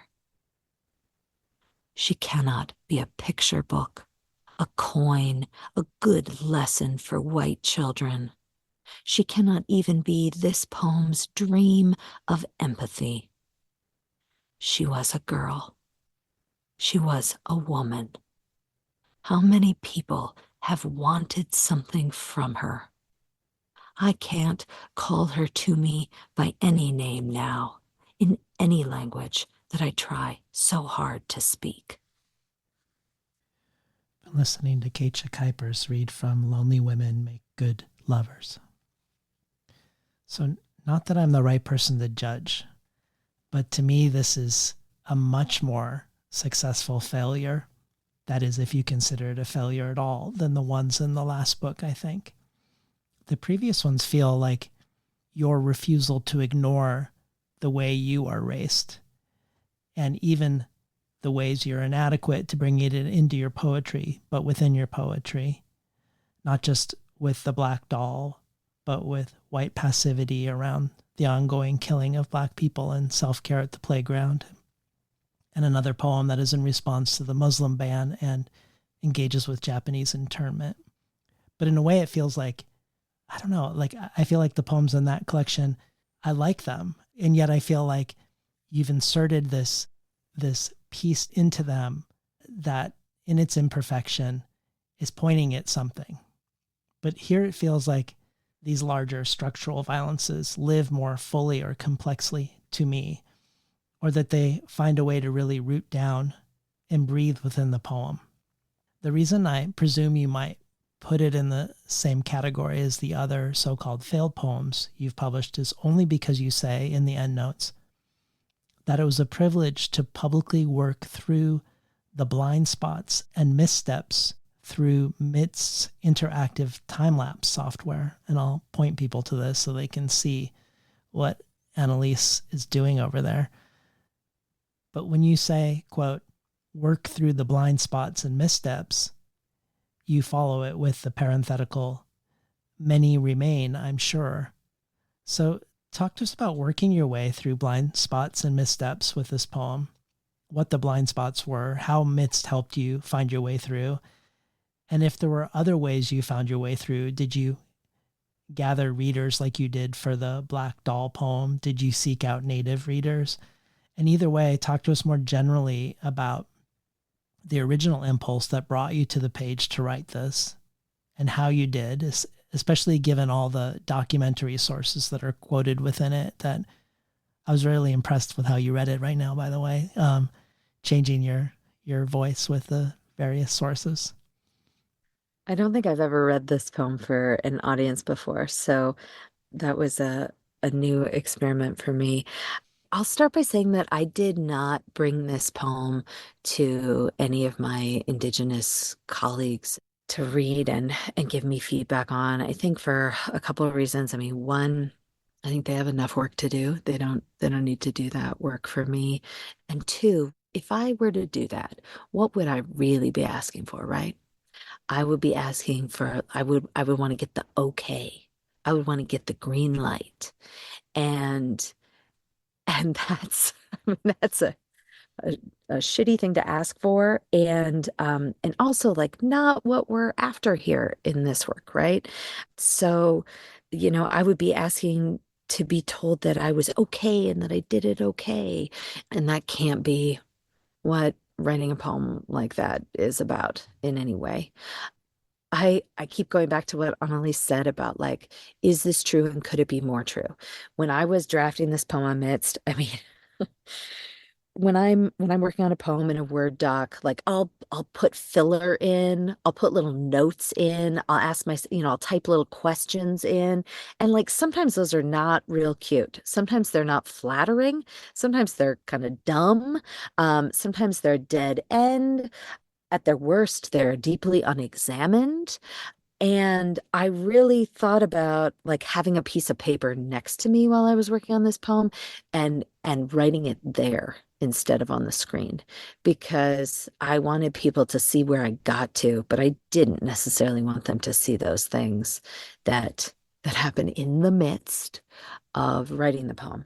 And I decided not to do that. I decided to type them into the software and to let them be there. And so again, I feel really grateful that Annalise saw those moments as me asking, is this true? Could this be more true? And when I hear you talk about like those three poems from All Its Charms that you gave as an example of, of failure poems and poems that are working through otherness and othering and whiteness and race and all of that, I think I hadn't yet found a greater kind of courage to ask myself, could this be more true? Which is not to say like, and now I've achieved it, and now, I can write those poems, and I can always ask myself that question. I think like, no, that's just like a continuing practice that I hope like continues to evolve and deepen, and there's, always more work to do. But I think maybe that's sort of the starting point of what is missing from those poems in the last book is the ability to really say, could this be more true? And if so, what could make it more true? How do I make it more true? And this poem was particularly challenging in that way because it involved a unique kind of attempt at imagining what is true and questioning what we have agreed upon culturally as being true of this, you know, historical figure who has been made myth and been used again and again and again by our country. And yeah, what could make it more true? And that was what I came up against again and again in its writing. And that was what was uncomfortable for me. And that was what yielded, I think, the most fruitful parts of the poem. Well, there's something I think really generous about how you frame failure, both within your poetry, but also out in the world. Speaking of your recent NEA fellowship, you talk about how you've been applying for 20 years to no avail until now, until this latest application. Congratulations. Thank you. And this latest application was with these new poems we're discussing, full of, quote, female desire, sex, shame, masturbation, menstruation, the pitiful needs of a body in time, and a painfully complicated queerness. That winning with these poems felt like a victory in itself, given that you've lost out on certain literary opportunities explicitly because you wrote on these themes. And you say you were even told point blank that your work on these subjects didn't have worth. And then you thank the NEA for reminding you that those who haven't believed in your poems were wrong, which I love. But in the face of being told you were wrong, you're also engaging with wrongness. As you've mentioned, you've wanted the latest collection to not feel like everything fits, that a wrong word or an image that doesn't belong could be part of this world, which is maybe even an argument that this allowance for wrongness is what makes the poems right. And the poem in Midst is not the only time you publicly allow us into the revision process to see the wrong versions of your poems. At Underbelly, you show us a draft of Shooting Clay Pigeons After the Wedding. And you say in your commentary that there are three types of poems. The first come out nearly whole in a first draft. They are rare, but the best poems you write. The second require countless drafts and are the majority of your poems. But the third is the rarest type, ones you've worked over and might have abandoned, but couldn't abandon them even if you should have. You say they are never the best, but often the ones you most treasure. That's something I'm curious to understand better. But in light of all I've now just said, I wanted to ask you about your second collection, one you distance yourself from in conversations about your poetry, sometimes even seeming to disown it altogether. You even, when you learned that BOA Editions included it with your other work sent to me, reached out just to let me know you feel far from this collection. Perhaps that it was a misstep, I wonder. You said it's hard to read now because of your lack of compassion for yourself within it, but you've also talked, and perhaps this relates to my opening question about how one book engenders another, how you felt that after finding your voice in your first book, that in your second, you somehow had the idea that the voice had to be different, that it had to then change. I don't know if you can place yourself in that moment of perhaps forcing a new voice and what resulted, but can you talk about this book in light of all we're talking now about failure? Do you see it as wrong, as a failure? And if a failure, is it a useful one or one that you wish hadn't become public? I think I was trying very hard in the writing of that book not to be a woman.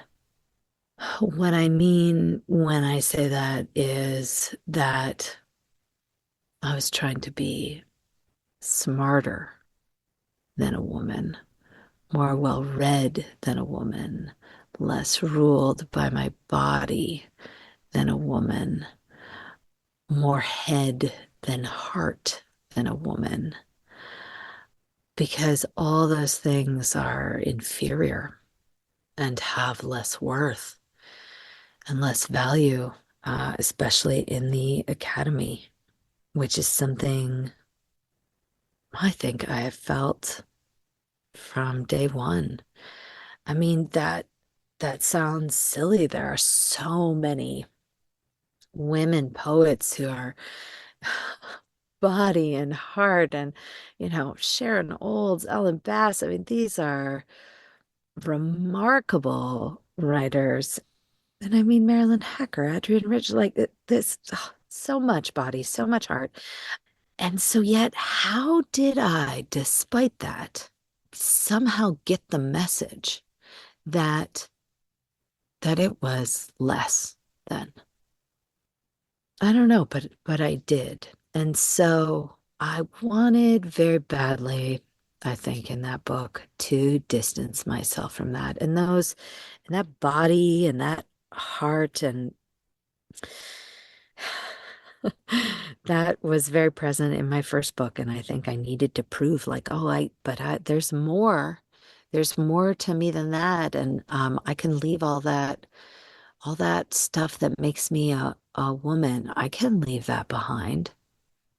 And so I tried to, and I think what I ended up with were, there are some poems in that book that I like, but there are others in there that are like false, echoey tombs, where a poem goes to die or just to be dead. And they're inauthentic, and they're trying to prove something that they can't possibly prove, which is that I'm not a woman, because I am. And by trying to prove that, I mean, they just come up wildly short. I'm so glad I asked you. That's incredibly, I think, helpful to hear for writers.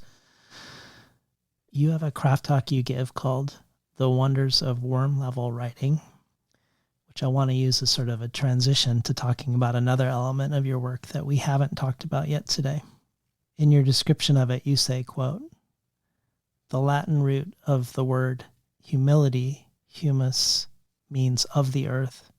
So to humble ourselves inside the poem, to attempt to answer the question of what we've sometimes gotten painfully, harmfully wrong as we move through the world, is work that requires getting a little muddy.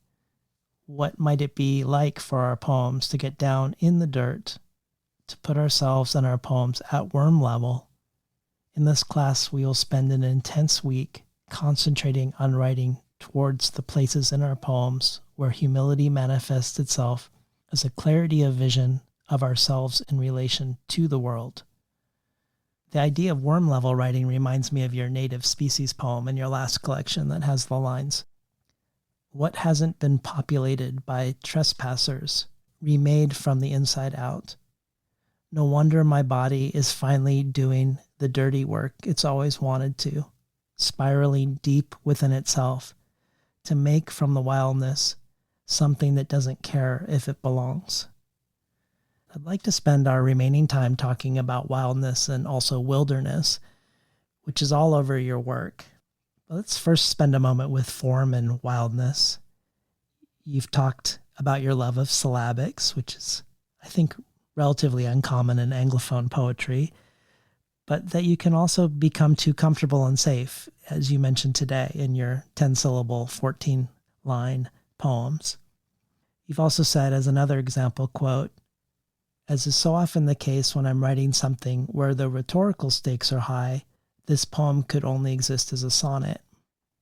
When you were on the Poet Salon podcast about your last book, it was interesting as a listener because you spoke a lot about wildness, while at the same time the hosts were marveling at the containment of your form, with Doogie calling it a radical dedication to formal symmetry. But then Gabby seen the messiness and wildness more in the thinking through and in the themes.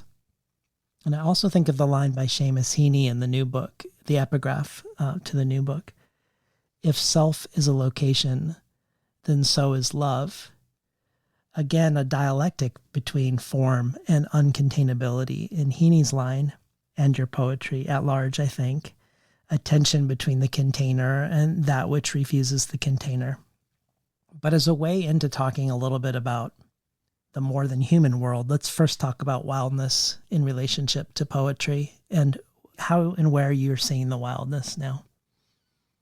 So when I am revising a poem, I always find it really useful to put it into received forms or to dramatically change the way that it's working on the page, either through syllabics or line length, or in the Sacagawea poem, there are these numbered sections that interrupt phrases and sentences in the poem, which was something that I came to deep in the drafting process, not early on. It wasn't a conceit that I had conceived of from the beginning, like, oh, I'll have these interruptions. And, that was something that I landed at much later in the drafting process and was an experiment when I first tried it in the poem. And so, and in the poem Greek Chorus, it's a long, very skinny poem with just a couple of words on each line.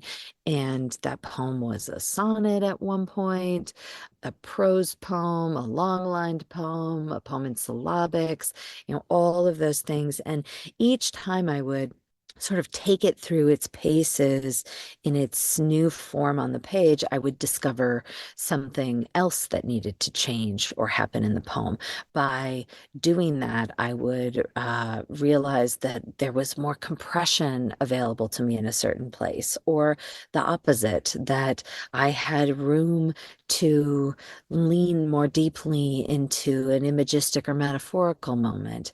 Or I would, by changing the line break, discover a moment of rhythm that I could press harder on, or a music that I could make, sing more clearly in the poem.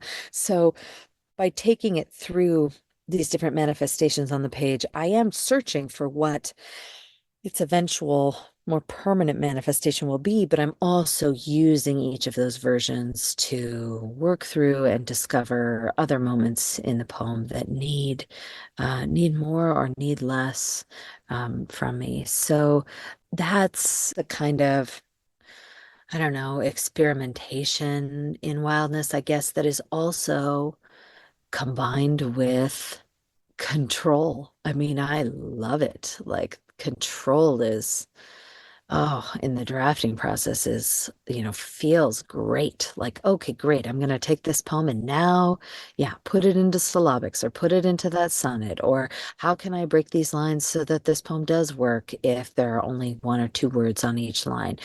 That's this moment of sort of escaping into the game of the poem and the play of the poem, while also getting to feel like the all-powerful and almighty poet who has control over the whole thing.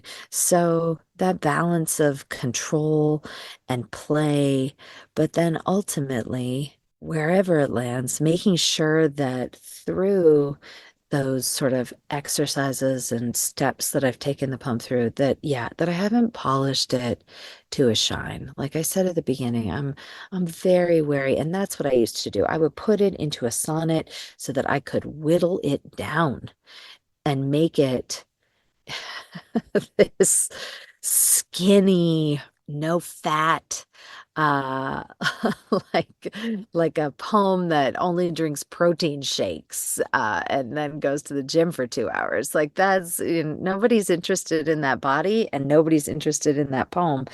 So yeah, I don't want to use that. I want instead to use those old familiar tools to make discoveries that work more like surprises instead of using those old familiar tools to buff all the surprises out of the poem. Are there wild poets that you think of that you will go read to sort of like push you out of formal symmetry or over polishing? I will say that the first thing that comes to mind are my two favorite books that came out a couple of years ago. So I served on the National Book Critics Circle board for 3 years and served on the poetry committee for two of those 3 years, and so read pretty much every book of poems that was published in those 2 years. And the third year I served on the National Book Awards poetry committee, and so read all the books of poems published that year as well.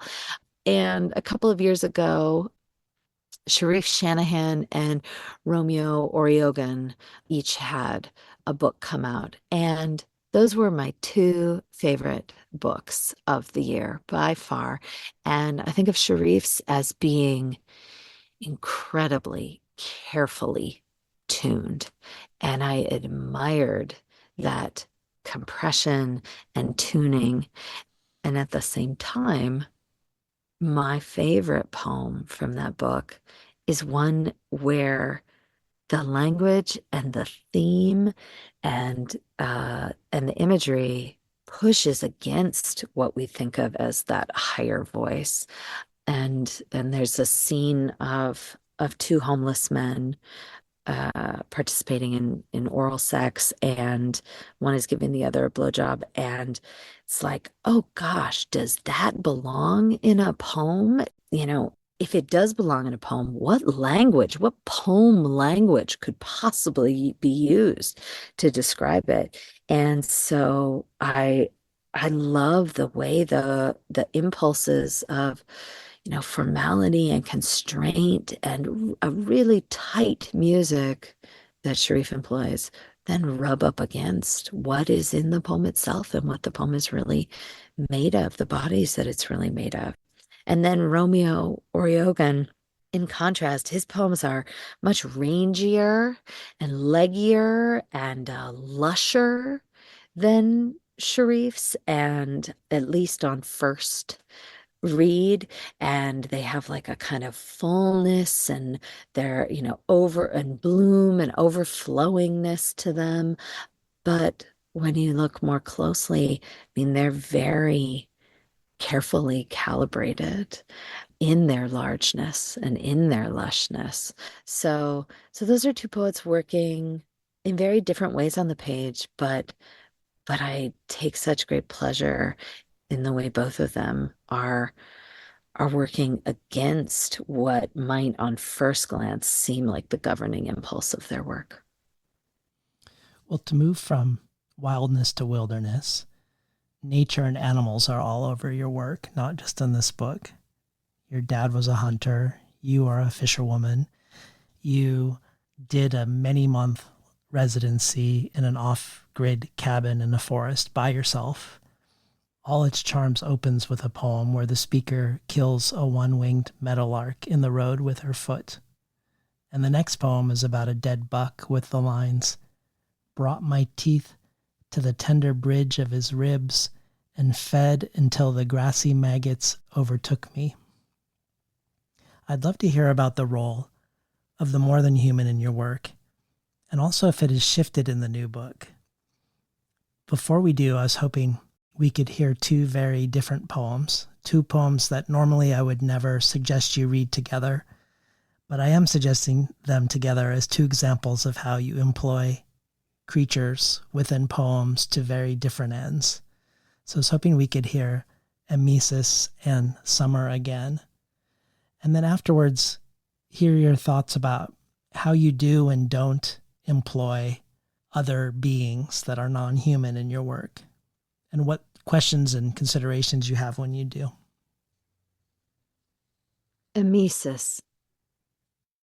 From her perch on the docent's gloved wrist, she watched us with the eyes of any creature handled too much. Featherless head, a closed door. Body, a mask of silence. In the steep twilight, descending like the backwards count of a nurse's voice, leading a patient into unconsciousness. The handler explained to our circle the generalities of the species. The turkey vulture's primary form of self-defense is the regurgitation of semi-digested meat that is then vomited onto a predator's face.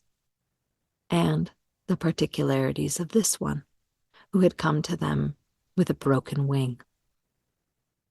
I have places on my body knitted back together by unseen hands. Scars laid while I slept the sleep of the unknowing. One above the belly button, and another below, where two fingers must have parted the dark hair before shaving a path. Does she remember the first faces to peer toward her as she surfaced? Every time I try to write what those hands did, instead I plunge my own fingers inside to pull up the voice of the surgeon in post-op. I usually have to pay women to take their clothes off for me. Oh, the shudder of her black feathered shoulders. Oh, the bile rising in her throat.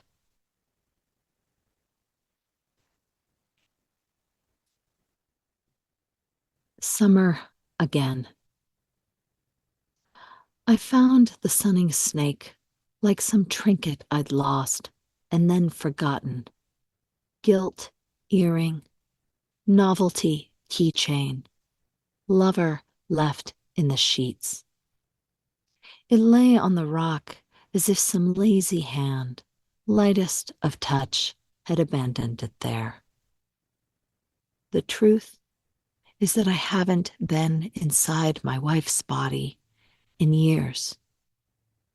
Imagine living with a creek in your backyard, crush of wild mint at the bank, slick stones pinned beneath its glossy lip, the ancient bugs hatching from their own skins and dreaming the terror of fish, deep pools like dark yarn gathered, the burble of it always in your ears, and you never dipping a finger inside. Instead, all summer, every summer, another ending we didn't ask for. The sickly, sweet thump of soft, feathered bodies hitting the glass above our bed. The dry heat rising from our stillness like dust. Listening to Keetje Kuipers read from Lonely Women Make Good Lovers.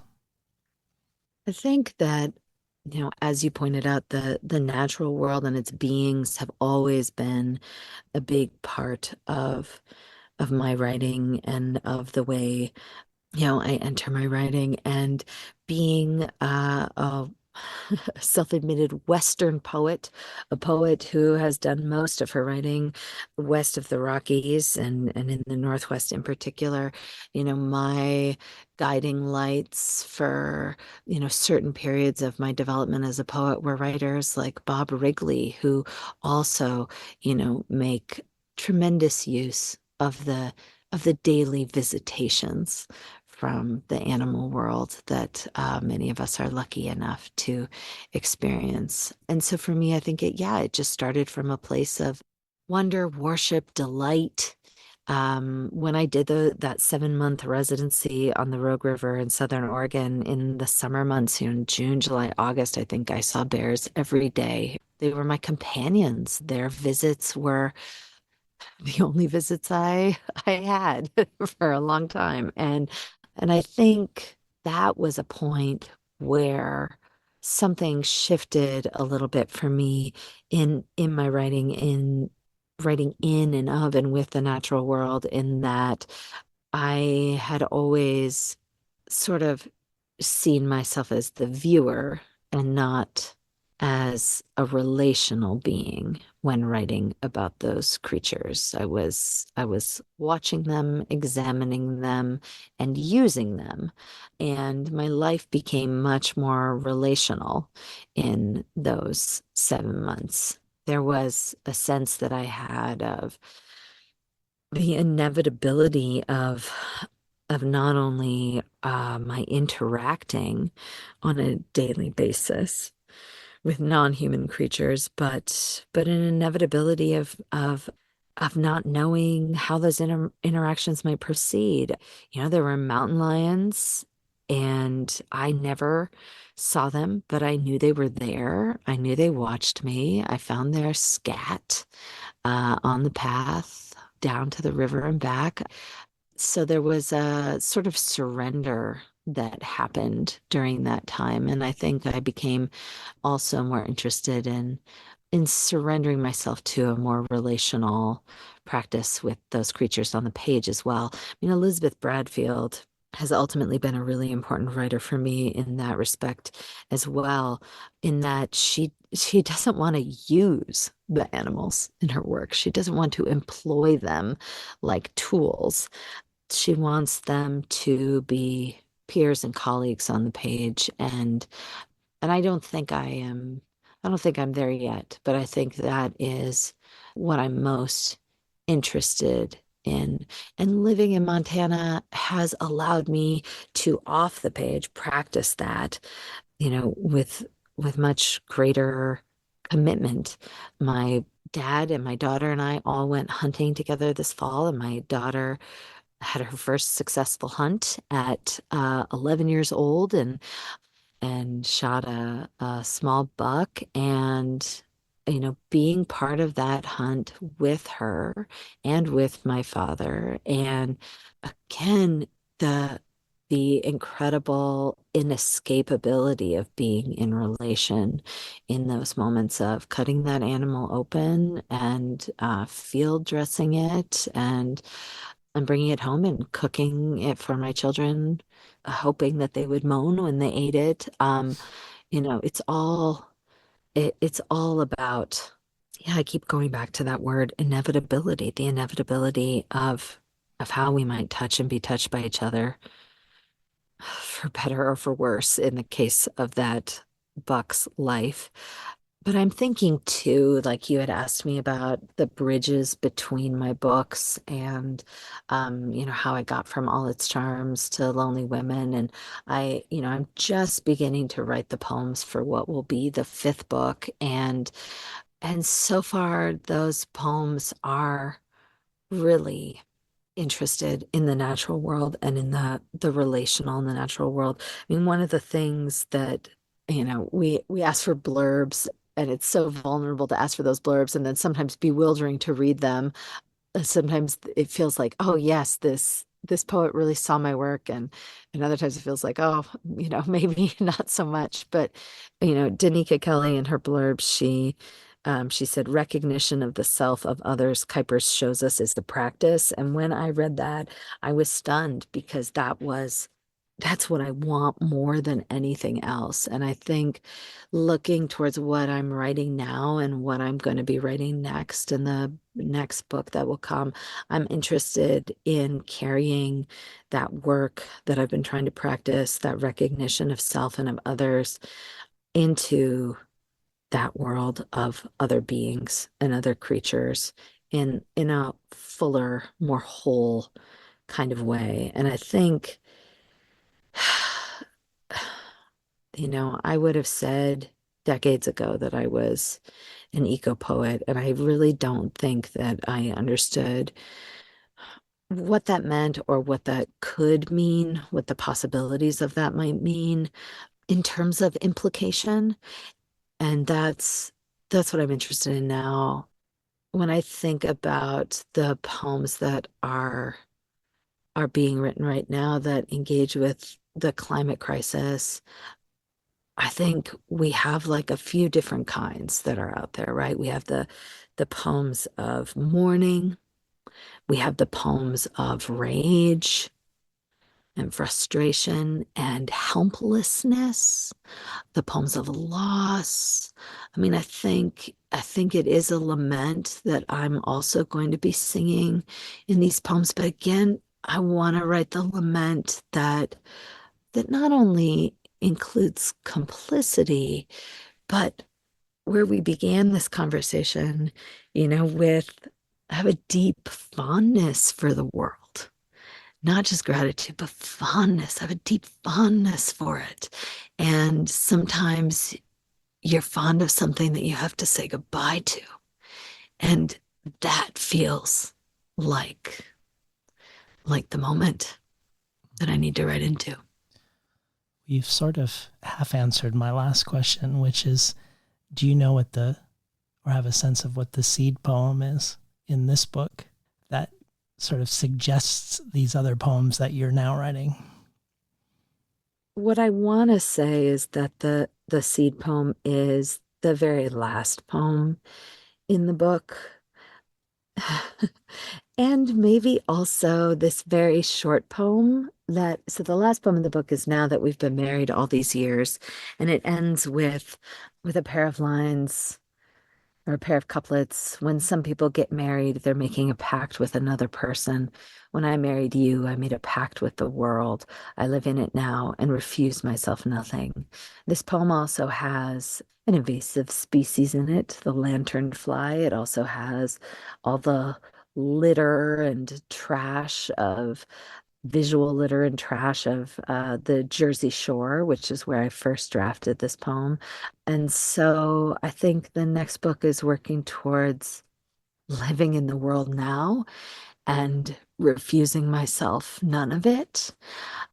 But I think also there's another poem in the book, a really short little poem that is the only poem that wasn't published in a magazine before this book came out. It was one of the last poems I wrote. It's called Eating an Orange Before Getting Out of the Swimming Pool. And I think that poem is about fondness and the memory of a kind of fondness and an inability to know or predict what will come next. It's a love poem. It's a very personal poem, but I'm thinking too about how in this political moment there is so much talk and conversation about, well, then this is going to happen, and if he does that, and and then people will do this, and as if we have any idea, even the slimmest inkling of how anything is going to shake out. And so it's also a poem, a short poem of surrendering oneself to the future, to the unknowable future, and how painful imagining that future might be, and then the possibility that it might hurt less than we think. I was originally going to have us go out with In the Outdoor Shower with My Pregnant Wife, but perhaps we should go out with one of the seed or both of the seed poems. Do you have a preference what you'd like to read last? Can I read both of them? Yeah. One's quite short. I'll start with the little one. Eating an orange before getting out of the swimming pool. A sweetness so concentrated, it's over almost before it's begun.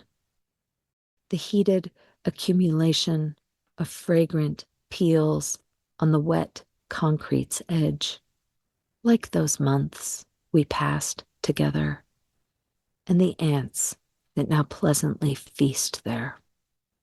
Doesn't each brief pleasure deliver us to the next?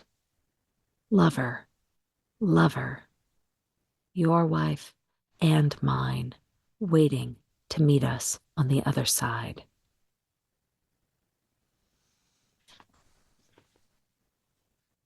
Now that we've been married all these years, tiny prop planes drag banners against the sky, selling us things we already have.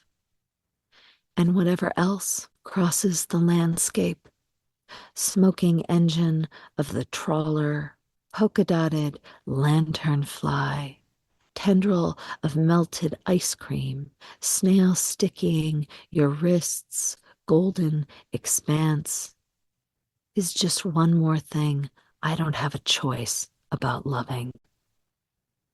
I know there was a time before I met you, but that fact is like knowing that the length of my veins could wrap around the earth 4 times, or that each year on Saturn it rains 10 million tons of diamonds. Imaginable, but just barely. Because love before your arrival had been an idiopathic thing, pain without a diagnosable source, a sensation that divided me from the people I loved because I was the only one who could feel it. When some people get married, they're making a pact with another person. When I married you, I made a pact with the world. I live in it now and refuse myself nothing. Keetje Kuipers, it was worth the 6-year wait for us to finally talk. Thank you for being on the show today. Thank you, David. This was really, really wonderful for me. And you're so good at asking the questions that are, not predictable. So I'm not like regurgitating stuff I've already said. It's so nice to say new things and have new thoughts. I mean, that's a pleasure. I feel like I get to walk away and be like, oh, I thought about some new things or some old things in a new way. And and now what gets to happen next in that thinking process for me. Yeah. So thank you for that. Thank you too. We've been talking today to the poet Keetje Kuipers about her new collection from Boa Editions, Lonely Women Make Good Lovers. Been listening to Between the Covers. I'm David Naiman, your host.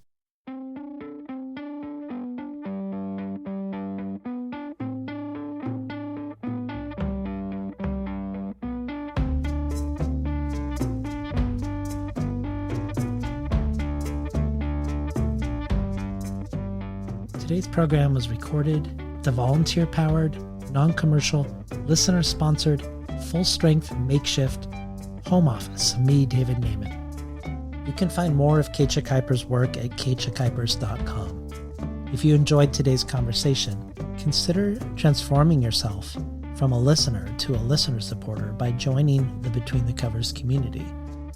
Every supporter can join our brainstorm of future guests, and every listener supporter receives supplementary resources with every conversation of things I discovered while preparing, things we reference during the conversation, and places to explore once you're done listening. And then there's a variety of other things to choose from. There's the immense and ever-growing bonus audio archive where Keetje Kuipers has contributed a 20-minute set of readings and contemplations on those readings for us, which joins everything from Alice Oswald reading from the Book of Job, to Jory Graham reading poems about rain, to Dana Smith reading poems and then designing poetry prompts just for us. There's also, just to name a few, the Tin House Early Reader subscription, getting 12 books over the course of a year, months before they're available to the general public, rare collectibles from past guests, bundle of books selected and curated by me and sent to you. You can find out more at patreon.com/betweenthecovers. Or if you prefer a one-time donation, you can do so by PayPal at tinhouse.com/support. I'd like to thank the Tin House team, Elisa Ogie in the book division, Bess Steidel in the art department, Becky Kramer in publicity, Lance Cleland, the director of the Summer and Winter Tin House Writers Workshops.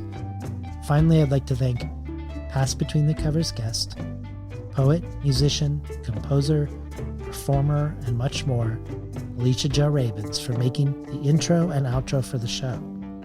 You can find out more about her work, her writing, her music, her film, at aliciajo.com, ALICIAJO.com.